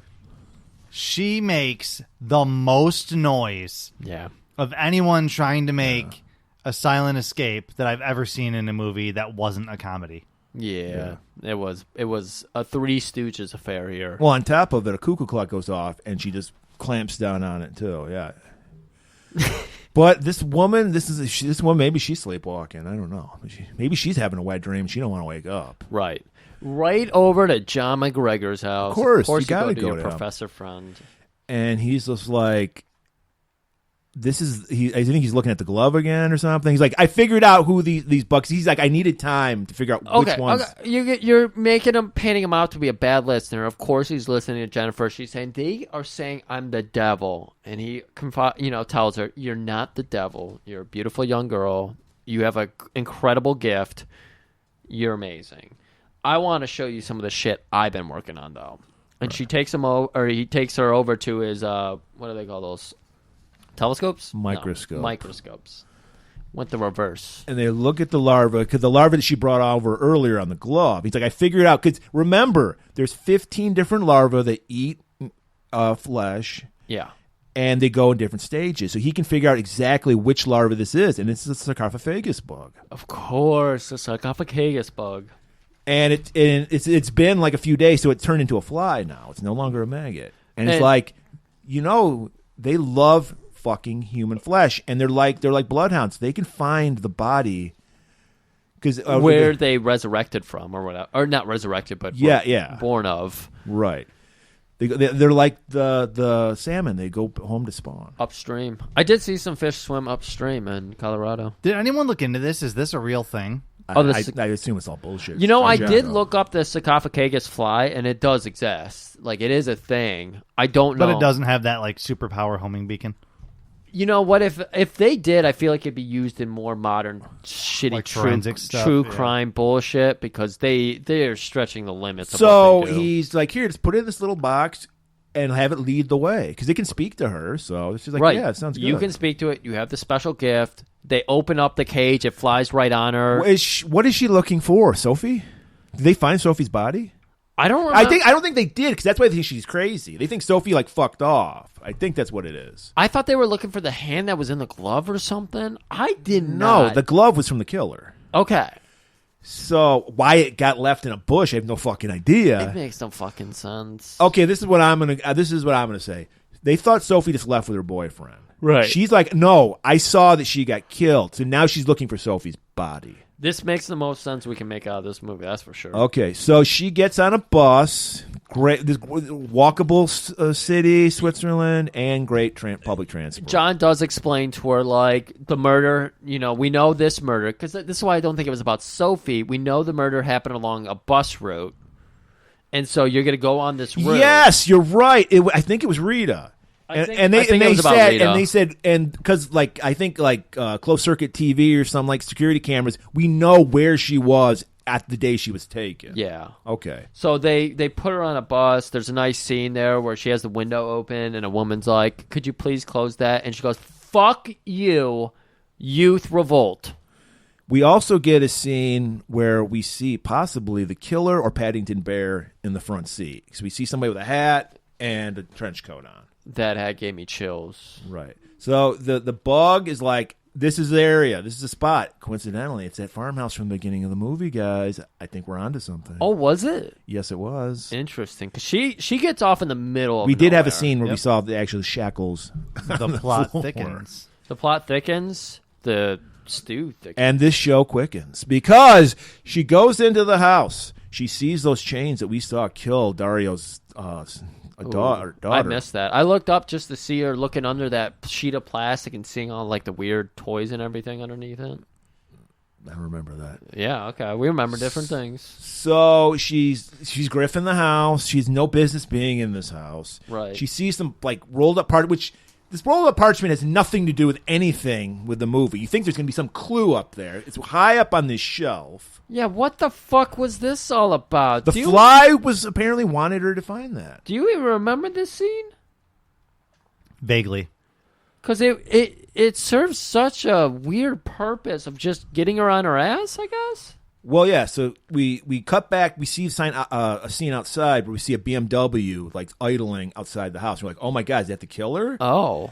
And then we go back to the house, and she's trying to grab these. She's like on this rickety stool, trying to grab this parchment, which we don't even find out what's on this shit. I don't know why this scene's here. Right. Falls down, and then a guy grabs her, and it's just the guy who is the caretaker of the house. Yeah, we learn it's the estate realtor, and he's just like, nobody's lived in this house for 8 months and 15 days. Remember that? Mm-hmm. Sounds familiar. And he's like, get the fuck out of this house. He is awkwardly like grabbing at her and everything. So you're thinking, oh, well, this is 100% a creep and all that. The Fly fucks off to this like hole in the floor. Yeah, we watch her run away. The realtor watches from the window. Yeah. We continue on the realtor for some reason as like another man, Giger, approaches. Yeah, Geiger, who was the guy in the BMW. We were led to believe it was the killer. It's just Geiger, the inspector, who was following her. Right. And then as he's like, hey, we're going to have to talk about a situation here, we go back inside the house, the Fly, and he's going around and he finds a hole in the ground. And in that hole under the floorboards, hand maggots. Yeah, there you have it. And it's like, my children, because that's why I went back to spawn. Further uncomfortable at this point? I wouldn't say it's uncomfortable at this point. I was getting kind of bored. You just saw a severed arm and you're getting bored by it. Wow. Look, man, you know what they say about people that have a lot of sex. Eventually, you start adding things to the mix to spice things up. That's me with horror. I see a severed hand. That you got to give me more to get me going. A sarcophagus fly doesn't do it for you? A sarcophagus fly does not do it for me. Come on. Yeah, so Geiger shows up, has the little thing with the realtor. He's just like, he explains what's going on with the house. He's like, okay, whatever. Right. We happen on that night Inga spots a doing kite. her rounds. That goddamn Carpathian wind is blowing, Swiss Carpathian wind, and she's flying a kite. It makes this chimp she knows what's going on. She's like, when in Rome, fly a kite. Fly a kite. It's blowing like a motherfucker, and then she is still a chimp, so she just tears the kite up. Well, it got caught in a tree, so she was upset about that. It's a Charlie Brown thing. Yeah. The kite-eating tree. So Inga loses her mind, and she starts running to the house. Well, she senses something, because the door slams shut, because she always keeps the door open. Oh, okay. And so she's like, something's wrong. The relationship between John McGregor and Inga does nothing for you. I didn't say that. It's a beautiful relationship. There we go. We will get into this in a second. Okay. It's a beautiful relationship because you really feel the distraught feeling she's feeling because she knows that John's going to get killed. Yeah. So that she's literally ripping the shutters off, right? Wanting to save her friend John. John, by the way, who's on the second floor, so he's taking his little wheelchair lift down the stairs. But we see that there's somebody working the buttons. Well, yeah, it goes down halfway and then it stops. Yeah. He's like, "What the fuck? You locked yourself out again?" He's just thinking. Inga's trying to break in. He's like, "Inga, what is the matter? Why are you so upset?" In that beautiful Donald Pleasance, agitated tone. What is it? And then we look over and we see like a disguised person. Yeah, we see somebody like shadowy classic figure. giallo, trench coat with a hat on. Yeah, and I think we'll learn later that this isn't the monster, but they show like a close up shot of a monstrous face. I remember a face that they did a close up on in a few scenes here, and I was like, "What? Why did we now?" Especially after watching this movie, like, why did we even look at that? I think it's a red herring. I think we're supposed to believe it's a monster, but it turns out it's not. It's not the monster. Well, it is a monster, but not the kind you're thinking of. So then he pushes the button to go down. I guess they put it like fast forward. So the person's just sitting there with the knife at the bottom, and he just impales himself thanks to this lift. Yeah, and we get a great death scene by Sir Donald Pleasance. How many times have you seen somebody killed on a wheelchair lift? First time. Oh, no, second time. Second time? Gremlins too. Yeah. Was it Gremlins or Gremlins 2? It was Gremlins, yeah. Yeah, it was the old bitch. Oh, yeah, that sounds familiar. I think the Gremlins get in there, they mess up the electric wiring, and then it goes flying down, and she gets launched through a window. It's great. So it's better than this one? Yes. Okay. Killer runs to their car. Just like perfect crime. Just takes off. Because Inga just leaps on the car. Oh, my God. And this is where I paused the movie. Okay. Because I had to go, here's the thing, right? Emotions stirring. Emotions are stirring. I don't want to see animals die. No. Oh, yeah. I don't want to do it. Well, you shouldn't be watching Italian movies. We always are worried with Italian movies and what they do to animals. So I paused it and I went to doesthedogdie.com. That is a website. That is a website where you can check and see, it gives you pretty spoiler-free stuff, right? Like, is there a dog in the movie? Yes. Does the dog die? No or yes. And then it's like, is there a cat in the movie? Does the cat die? So I looked up this movie, and they were like, the chimpanzee does not die. Good. And I was like, okay, I will continue watching this because I was ready to shut it off, right? Like, I don't want to see this. You're not wrong.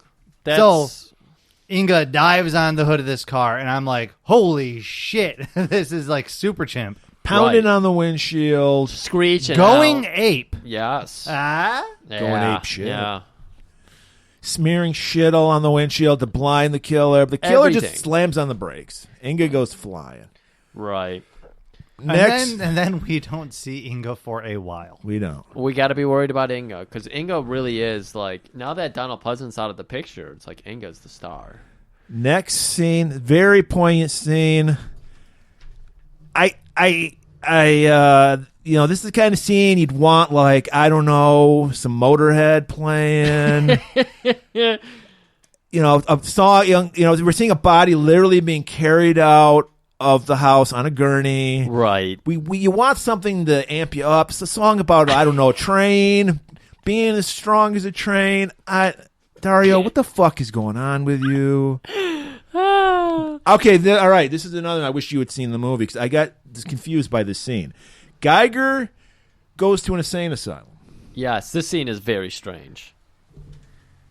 I don't know. I can say it. I guess we're gonna have to hold on because I think I'd give a spoiler away. Because so he just goes to he's just talking to this guy, and he's like, "Nobody's broken out here ever, but has anyone ever broken in?" That was what stood out to me too. I was like, "What the fuck is that supposed to mean?" I still don't know. And then they go see a guy in a cell, and he's looking. He's got a scarred face. Yeah, he's just crazy. And then that's it. And we're like, what? I watched this movie a month ago, and I have no recollection of this scene. Because it's such a fucking weird and stupid scene. Like, what the point was it? We'll go into it later on when we get more information. Okay, you think you got something to get the? I have no idea how this makes sense, but I'm going to try. Yeah. No, you're going to try to get us out of this mud. You're going to wedge Yes. a plank under our wheels and try to get us out. Jen obviously wants to get the fuck. When she sees fucking poor professor dead, she's like, "I'm going to be next." They just killed the professor. Right, she gets it. So she calls her dad. Dad, he's celebrating Passover. He's the one right. Italian Catholic celebrating Passover. That's right. And she's like, "Get me some fucking money and a flight home. They're going to fucking put me in either the loony bin or they're going to kill me." Right. And they promise, they're like, okay, we'll send it to, what's a Swiss bank? Of course we have Swiss banks. Yes. Let's go to this bank down the street, wait there, ask for Todd. Todd will hook you up. We're going to send you some money. We're going to get you a plane ticket. So just go there, hang out. We'll be right there. Right. So she gets there, and they're like, "We don't know anything about this." But And just in Inga, case you were worried about the true hero of this movie, you're wrong. Inga just shows up like 5 minutes later. 5 minutes later. It felt longer than that. It did. Because you were more worried about Inga than anybody else in the movie. Because she's the most lovable character. But it's like, correct me if I'm wrong, Inga shows up, they shoot this, maybe they shoot this scene, and then we don't see her for a long time. Yeah, we don't see Yeah. her. Like, because the scene comes out of nowhere. It was almost like, I forgot to put a scene in here. It's important that we see this. Well- Dario knew what he was doing because he was like, people are going to be worried about Inga. Right. So let's have Inga get a little scene here. Right. She's dumpster diving. She is dumpster diving. She just finds I think a juice box or something, slurps a little of that It was out. a V8. It was a Clamato is what it was. Oh, it's Clamato. Yeah. Okay, excuse me.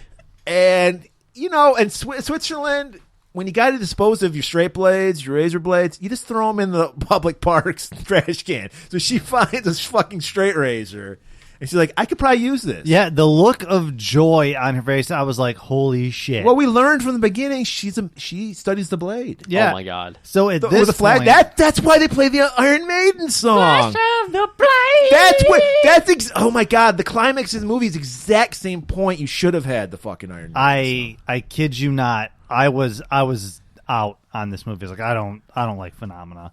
And Yeah. then at this point, wind in my sails. I'm like, if what's about to happen is going to happen, I'm all in. Let's do this. We've heard the old adage, Chekhov's gun. Now we have Dario's Dario's ape. Dario's straight ape. razor. Dario's ape with a straight razor. Because holy shit, he gave us the ape with the straight razor in the first act, and we're seeing the ape again with a straight razor. I bet there was a scene cut out where she went to the police first and they said their hands were tied. And she was like, "I have to fucking do this." Yeah, definitely.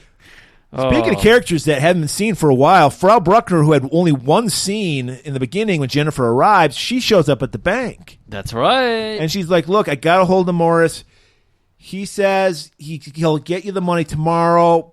Or no, he said No, you're not going to get the money because we learned that Jennifer, when she goes to the tellers, they're like, yeah, there's nothing for you here. You can wait there. The money could come in any minute now. Here's the thing. Okay, do you think her dad abandoned her? Yes. Because the bank accounts are emptied. Yeah. He just sends her off to this school. Yes. Never see him again. Yes. Yeah. He is in the pussy fog. Right. Hardcore. So he's like, I can't have a daughter. It's mucking up So- my business. What are the odds? First, her mom is in the cock smog, abandons her. Yep. Now her dad gets in the pussy fog, Yep. and abandons her. She's just a fucking poor ass. By the way, child. you guys are so welcome that I introduced the pussy fog to you, okay? Yeah. Because and now you just see how it just goes all throughout your life. Murray's actually going to be going on tour to all the universities. I'm writing a new book called Men Go in the Pussy Fog, Women Go in the Cock Smog. I'm writing with John Gray. Yeah. It'll be out pretty soon. And I can't wait. I am excited about your tour. It's like Yeah. I can't wait to hear about how you just inspire all the children. So Frau Bruckner's like, look, I'm going to get you a ticket, get you out of here, but I can't do it until tomorrow. The money was wired to her. Right. She was. They called up the headmistress. The headmistress instructed her to get her on a plane and give her some money so she get back home. But all the flights are done for the day. You got to Right. go in the morning. Noon tomorrow. And so Jennifer's like, fuck that. I'm not going back to No, you don't have to go back to school. You can go back to my place. Right. Oh, that seems like a fucking decent thing.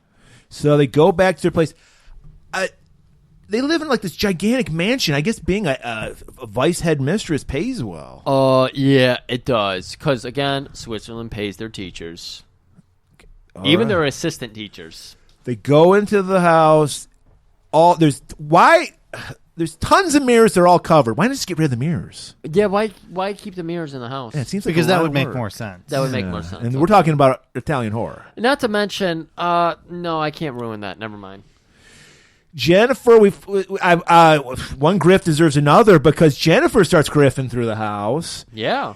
And she walks into a room. Because, Frau was like, I'm going to go make you some tea. So Right. Jennifer just has her way with the house, starts walking through various hallways, down a room. Frau Bruckner mentioned she has a son, and he's very ill, and he Yeah. hates mirrors. Hates people, too. Do Yes. not try to. But Jennifer takes that on as a challenge. She's like, insects love me. A little shitty kid would probably love me, too. Right. So maybe she's out to prove it to herself. Right. Happens on a room. Little kid turned away from her. She walks up and like all the toys start gravitating. No, towards she it. did. She kicks a She little did kick it. like a toy, a locomotive, which would have been perfect time for the Motorhead song. Yeah. Hits the kid. It's a life-size dummy of a kid. Why is this in a room? Argento. Yeah. The fact that And she still thinks it's a kid. Yeah. She's like, "Oh my god, I hate your kid." She's like, "Are you fucking stupid?" Were you ready to hit eject on this movie when it was clear? Nope. Inga got the straight razor. I'm locked in. There we go, everybody. I am locked in, and I'm hoping beyond This is hope. the only reason why I picked this movie was because of Inga. I was Okay. like, "This is just too fucking weird." This is really weird. So yeah, she's like, "You idiot! This is a fucking doll." So she's like, look, you've been taking too many uppers. It's time for some downers. Come down here. And hands her a couple pills. She's like, one would do for you, but no. You really want to get fucked up? Take two. No. Dr. Frau is advising dose.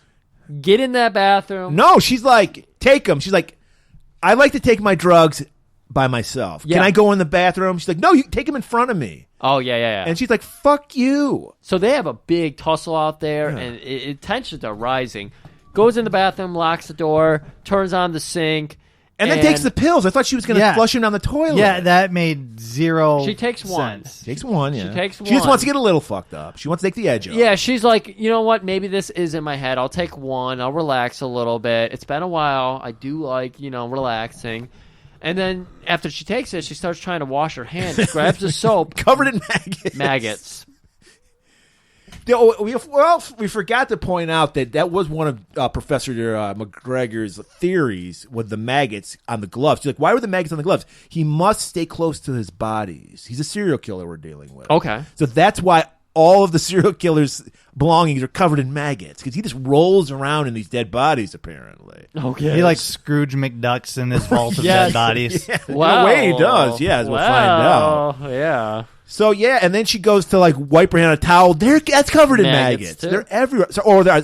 Sarcophagus. So you're right, because all throughout this bathroom experience, she's hearing John McGregor in her head, the late, great Professor John McGregor.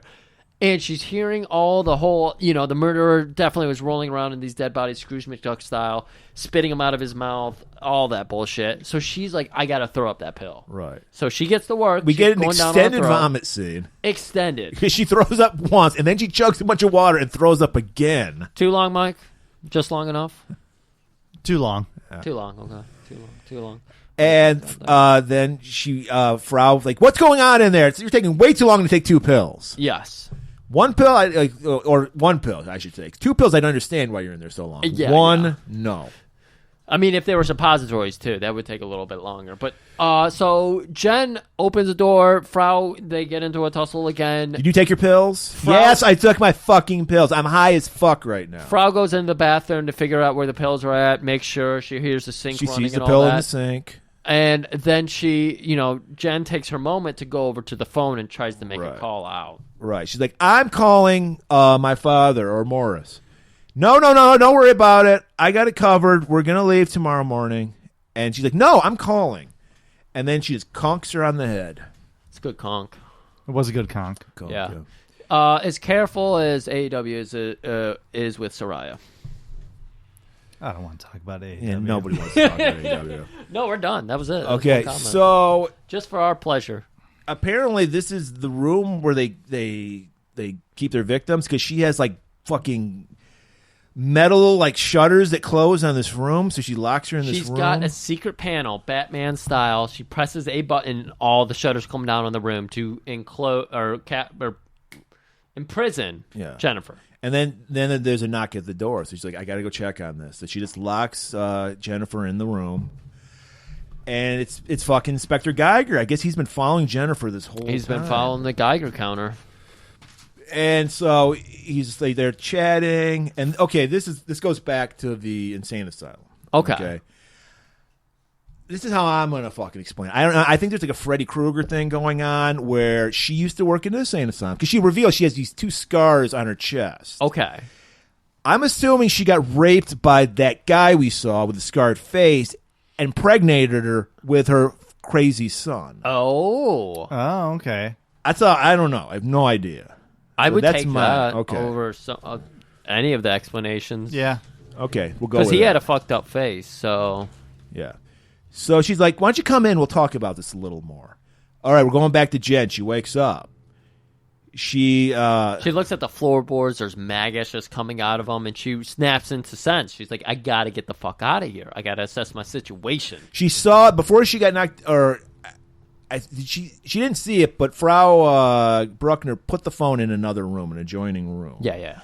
And it's one of those like old-fashioned doors where there's like a window along the top. A metal grate, not even a window. Yeah. So she opens it, she gets on there, and then... Well, I mean, this is the perfect time. Iron Maiden. Flash of the Blade. Yes. What? I don't know. What do you mean, what? I can't hear you. There's Bruce Dickinson is just belting some... Bruce! Can you keep it down?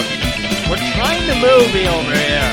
This is hard to figure out. We're screaming for you, Bruce. All right? Okay, thank you, Bruce. All right, we're back. So was this a part of the attachment to his knife? Because she puts a little attachment thing together of her own. I couldn't figure out what this was. He has one for each room. One for each room, just nice. in case. Because this was like some kind of apparatus you would use to hang laundry up or take laundry all down. I know is if I was locked in a room and there was a little door, there's a little thing in there, I would just climb through the door and go into the room. She could easily have gotten through it. Yeah, but she got distracted by the Iron Maiden. Yeah, if I recall, that opening was big enough to let her get through. Spoiler alert, she goes through it in a minute. Here. Yeah. But after like 5 minutes of her fumbling with the phone. For some reason, she decides she needs to get the phone and pull it all the way up to her in While this this is room. going on, we get this brief scene where Morris has flown into Switzerland. So he's like at the airport, heading to the school. And we're hearing Geiger screaming out. Yeah, he's like screaming. She's like, holy fuck, what's going on? So she's like getting more and more frantic and everything. And she's nearly getting that phone. And there's a near drop. And she's like, oh my God, that was so close. And we see it in the like, if you notice in the distance of the shot, there is just a hole in the floor. Right. Yeah. So she starts pulling it up again. And I think there's a second, what she hears is Frau saying, Jen, what are you doing? And then she drops the phone. It rolls down this hole 4,000 feet. Yes. And it just like it extends out. The wire extends out. They have an insanely long wire, and it just keeps going. Right. And that's when she jumps through the window finally. Right. And she hears Frau. And she's got to get away from Frau, so she goes right into that hole. She pulls an Alice in Wonderland, goes after that white phone. Yeah. Chases after it. She catches up to it. The phone rings. It's Morris. He's trying to get a hold of him. But he's not patient, so he just hangs up as soon as she picks up because he's at the school at this time. And he's like, I guess like the headmistress told her she's at Frau Bruckner, so he heads out to the Frau's place. Right. And so she's got the phone again in her hand. She's trying to dial in. It's an old rotary phone, so it's taking her time. Nah. And then some chained hands grab her and pull her into another room. And those chained hands are connected to Geiger. Detective Geiger. Yes, he is shackled in this bizarre room with, like you said, his Scrooge McDuck maggot pit. Oh, yep. Maggot pit. How did you like the maggot pit? It was fucking gnarly. It was gnarly. It was gross. A cesspool full of corpses and maggots. Especially because knowing this was an Italian film in the 80s, there had to be some heinous shit in there for real. Yeah. Well, you got to get the right response from the actress, so you got to make it real. If you're ever going to be a real actor, Jennifer Connelly, you need to get in that maggot pit. Right. Yeah. And she does. Jennifer is a little clumsy, so she stumbles into the pit. Right. And just splashes around. To give her a little slack here, it's like Geiger pulls her in, but he is fucked up. He is bleeding from the face, hands, arms, everything. He went full on. He's got the crimson mask. He's terrifying looking. So she falls over. She's now fucking wading through the corpse vat. Yeah. We don't know. I mean, we don't know how deep this is. She'd probably be swimming for her life. Right. Yeah. And then finally we get our monster. Not really. We think this is our monster. It's Frau Bruckner. It is our monster. What are you talking about? No. It's a crazy bitch. She's clearly cut up Geiger. No, what are you talking? She is the crazy monster bitch. No. There's another monster. This is monster. I don't know how you're going to top this monster, but go on. We will. You don't know how you're going to top Frau Bruckner? She's crazy, Mike. She's crazy, but... And she's getting ready to do her supervillain monologue. And while that's going on, Geiger is so frantic, he breaks his own thumbs to get out of these shackles. That was gnarly. I like that. And he grabs her and starts choking her. Jennifer gets out of the cesspool. She's been around her hot actor dad. She has definitely seen some weird sex shit in the middle of her living room floor. And she saw this and was like, I don't want to be here for this king shit. Right. So she makes her escape down a hallway. I want to point out, I have my biggest issue with Italian horror, continuity issues. Yes. She was just in it's a shit pool with corpses. Disgusting. Dry as a bone, and wearing all white. She was wearing all white. Clean as a whistle. Straight from the fucking... I was ready to turn the movie off at this time. I was, when I was there, I was very uncomfortable. Yeah, very uncomfortable. Because I was outraged by this scene. Yeah, I was locked into my notes and feeling good. I was sipping on my coffee. Did this house come with a torture dungeon? All Swiss houses do. I mean, it is a old European house. There's a chance there's probably a tradition of that torture in old sex Europe? dungeon in there. Yeah, this is where you keep your concubines and everything down there. Yeah, usually there are many rooms. Yeah, usually that's where it's like, all right, you've served your time. That was great. I can't allow you to go out and talk to the world. So into the vat. She's walking down this hallway with all these rooms going off of it, and she hears a child. And she's, little boy. She goes, oh, this must be the son. Right. Is she like you? She thinks her mom is the monster. Right. So she's just like, I have to rescue this child. She's trying to white knight this child. He's pulling a Blair Witch. She's just heading the corner, staring at the corner. And there's a giant mirror in this kid's room, because why wouldn't there be? Yeah. If your kid despises mirrors, put one right in his bedroom. And you even put it at a low level so the kid can look into the mirror. Right. There's one on the ceiling. Like, what is going on in this room? She hates her kid. Only explanation. That's got to be it. Wants just to torture her kid. Yeah, just torturing. And she's like, I'm going to rescue you, little boy. Come, let me see your beautiful cherubic face. She turns him around, and oh my God, he's a fucking monster. It is like a Robert Zadar face on a child with maggots and sewn eyes. And fangs. Oh, yeah, and fangs. What was the syndrome he has? Potato? It was like Patau or something like that. Yes, this character does not have a name, but Dario gave the name Patau because it's after the Patau syndrome. And I was like, there's no fucking way this is a real thing. I looked it up. It's even more horrifying in real life. You guys look it up. You want to see Cyclops babies? Look up pituitary syndrome, whatever the fuck it is. So she's like, "You're the true monster," and she just goes running. Yep. She finds a boat out back. You know, yeah, this tunnel. It's a straight up Bond villain lair. I was just gonna say, right to like a dock. In American movies, we climb through the ducts. Right. In European movies, there's always like a sewer passage that they climb through. She gets out. She's on the docks. She finds a boat. It's fucking ready to go. So she jumps in it, and she's just starting to sputter off the dock when that little fucking monster, Michael. I'm sorry, Randy. The Randy Newman right now is too loud. I can't get over how that loud. was a nice touch. The Randy Dario Newman. Put the Randy Newman. Yeah, that worked for me. Of course, it worked for you. Fun fact, Griff. Michael, played by Peter Bark. That was his second only role. Of course, it was. Yeah, he did a good job. I was disgusted. The true monster we needed. He had when you want a monster that has mommy issues, you go to Peter Bark. That's right. You definitely do. He was sniffing a rag, said it smelled of death as he was chasing Jennifer. Mommy, this smells like death.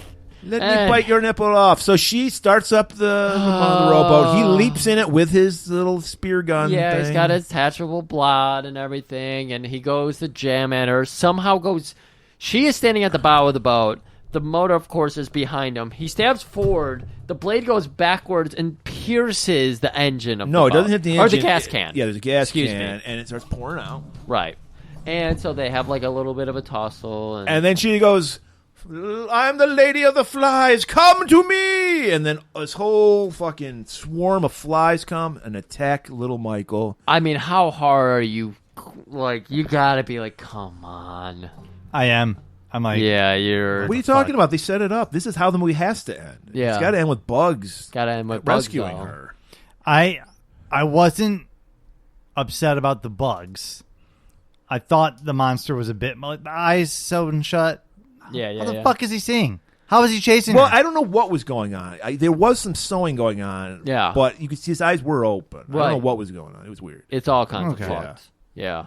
So, anyways, Jennifer summons her bugs. They fuck up. They eat little him. Michael. Yeah, they start chewing his ass. Yeah, so his flesh gets all torn off. He jumps into the water to kind of elude them and everything. Jennifer goes over to start up the boat. It explodes because well, because of the gas. Yeah, gas. Because when you start up an engine, it just sparks. Yeah, it just sparks. There's a lot of sparks. I was waiting for the fucking Friday the 13th moment when she was like, "Oh, he's dead," and then she was going to get in the boat and then he was going to leap out. That didn't happen. Yeah. She leaps out, starts like, "I'm going to go swim it." She's literally like 15 feet away from the fucking dock. So why not? Instead, she goes to the other side of the fucking pond. Because, I don't know how much. I thought it was just like a gallon of gas. There's like this inferno, like this ring around the fucking thing. That was pre-Joe Biden when gas was affordable. So, of course, all boats just had gallons and gallons and gallons of gas. It was like a Dungeons and Dragons gas can where it was just you can put as much gas as you want. And it'll just keep going down there. Dungeons and Dragons keeps track of weight. Other video games don't. So she starts swimming away, and of course, we get the scene where he grabs her. She just kicks him off. He leaps. He goes to surfaces. Unfortunately, surfaces in the fire. What a weird fucking ending. Grabs onto her. She kicks away. He goes up into the fire and charges himself, and she's off in the distance. Well, there's no way we can top what happens next. Right. Dun, dun, dun, dun, dun. Randy Newman shows up and is like, that is one dead little person. Randy Newman says, "Hey, I'm here from your dad. I'm here to rescue you." No, it's Morris. He finally shows up. And she's like, "Morris," runs to him. All of a sudden we get the awful fucking head beheading. See this rubber head go flying. I think you pointed this out. Second duct kill. She had a fucking piece of ductwork. She had a huge piece of metal flashing. Yeah. Yeah. The weirdest killing tool I've ever seen. Right. But you could do that. Right. That's a good question. Where does that rank on weird killings? Weird, not high. Inventive, very high. Because this was my first and so far only instance in a movie where I've seen a sheet metal killing. Yeah. Is there a weirder one on the top of your brain? Or another just weird example. There's all kinds of weird ones, man. Nothing like that sticks out. There's I don't want to spoil it for people, but if you don't want to hear a you don't spoiler have to talk about the movie. You could just say what the killing was. There's a scene in a slasher movie where someone is on a cell phone calling for help.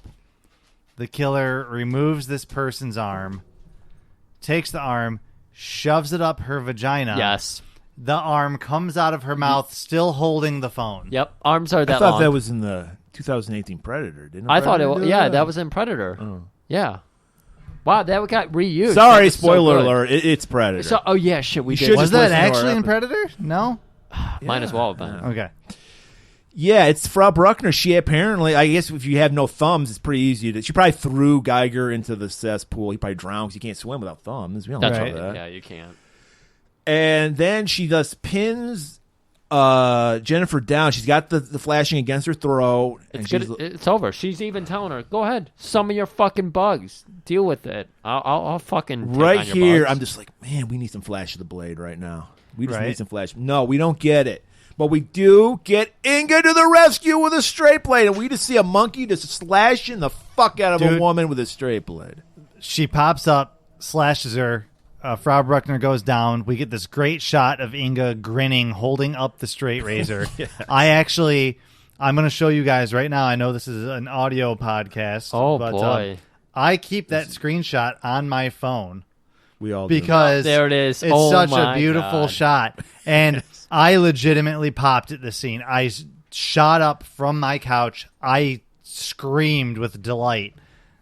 I was so happy. This is exactly what I was waiting for. IMDb fun fact: Inga bit the tip of Jennifer Connelly's finger off on the filming of this movie. Really? Yeah. Yes. Amazing. So and then I'm not even kidding. I don't know how they did it, but you really did. This fucking chimpanzee was an amazing actor. I'm being deadly serious here. Yeah, best- because you best. see the look on her face, like it's over with. Like she's like, Yeah. she's just like, I could finally find peace. I wanted to wait until we got through her full character development and everything here because her story is the best story. It's the best story arc in the movie. Exactly. It's so fucking good. I didn't realize that Jennifer Connelly was here just to be like, the boring on the sandwich. She's we the went all way Dudikoff around. to the Steve James that is Inga. Right. That's another topic Yeah. we need to have when we don't have a guest. I found my sandwich. You workshop that one for a while. Yeah. I don't know where you're going with that, but yeah. Well, I don't like So sandwiches. you just see Inga just drops. I know it's crazy. Inga just drops the straight blade. Like, I'm never going to touch a straight blade again. I'm sorry. You don't like sandwiches? No, we've had conversations. We're saving it for next time. Yeah. We got to finish this Yeah, off. we got to get you out of here. But yes, I don't like sandwiches. I found my sandwich. Is it the bread? No, it's not the bread. Okay. Well, sometimes it's the bread. But anyways, the character development. It's the perfect meal, by the way. It's not the perfect meal. You It's get the worst meal. You get all the 4 basic food glasses in one and in your hand. You don't even need to use utensils. Right. Then, sides are optional, but definitely not necessary if you have a good sandwich. Yeah. Anyways, Inga. Great. I just couldn't Inga, believe- put some damn respect God on her damn name. it, I said She Inga just, again. like I said, we the whole movie, we said she studied the blade, and she's like, I'm never touching a blade again. Right. I'm done with this. This is so many samurai movies, isn't it? Where they're just Yeah. like, I'm so fucking done with Yeah. killing. I have to kill one more person, and it's disgusting me. Yeah. And we see the disgust on Inga's face. This was like Sword of... Oh, God, was it Sword of Doom or Yeah, Sword you of the got Beast? all. I keep I wanna say- trying to get into those movies, and it's just like, it always happens at a time where I cannot read closed captioning. I feel like this was Sword of Doom, but a happy ending. And Sword of Doom... I don't want to spoil it, but this is like the good version of Sword of Doom. Yeah. The Inga version of The Sword Inga of Doom. version. And they clasp hands and they walk off. I don't know what the fuck they're going to do, but hey. Inga was crying over Donald Pleasant's body, like when she got to meet Jennifer and was just like, we're kindred spirits. And then this, Inga is amazing. Yes. So, hey, I know you bit off Jennifer Connelly's tip of her finger. She probably deserved it. Inga, you're great. I think she deserved it. I think better that than her nipple. You've talked about it before when kids just walk up to your dogs and put their fingers in his face, their face and everything. That's probably what Jennifer Connelly did. She learned a life lesson. I'm sure she realized. It was because according to the IMDb explanation, the monkey just wasn't feeling the scene. She's probably excuse me. She's like, she probably didn't know what her motivation was because Dario Argento isn't that kind of a director. So she was trying to figure it out. She's probably method, I'm sure. Yeah, I'm sure she and is. He was like, method. Dario was like, grab her and like turn her around towards the camera. And then I'm sure she's just a kid. She's like, I guess these adults know what they're talking about. So Jennifer Connelly goes to grab her, and she ain't having it. Yeah. And I mean, she's lucky that's all she got. She could have been beaten to death. You heard about that one lady who got her hands ripped off and her face ripped off by a chimpanzee. Yeah, Right. You don't fuck with chimps. Don't fuck with them. That is the inspiration behind the song, the great Genesis song, "Misunderstanding." Because all this parentheses, don't fuck with a chimp. Yeah, exactly. Don't fuck with. Was that the song that made Peter Gabriel leave Genesis, or was this a Phil Collins? This was in the post Peter Gabriel phase because it was no longer because he wrote the song "Shock the Monkey." Shock the Monkey. So I think that was what it is. I think Phil came up with this song. I got the perfect song about a chimpanzee, and he's like, I hate fucking monkeys. I think they split the sides on this. Phil was like, no, the monkey's wrong, and Peter was like, no, the monkey was right. Why would Peter write a song called "Shock the Monkey"? Oh, I did it backwards. That was like the original diss track. Yeah, I did it backwards. They split because they saw the situation differently. Peter was like, you cannot... because Phil obviously looks like Donald Pleasant, so he is a kindred spirit. Of course he did. Oh. Yeah. We got into some prog Genesis here today, and that was not where I expected this to go, because I love prog Genesis. There you go. That makes one of us. That's fine. Yeah, I agree with Mike. Watcher of the skies, watcher of all. I tried. That's fine. Good for you. I didn't, and I'm not going to try. And I love it. All right, so there you have it, people. Halloween, another classic Halloween. I don't know where to go. Are we going to just give up on Action Griff? Because Halloween was such a huge... I was ready for everyone to bail on us like they usually do for Schlocktober. And we got some fucking huge reception. Every movie has gotten bigger than the last. Right. And I expect this one to be even bigger. It's got to be bigger. So, I don't know. We might just call it quits on Action. And there's hardly any horror podcasts out there, Mike. Is there? People don't talk about horror at all.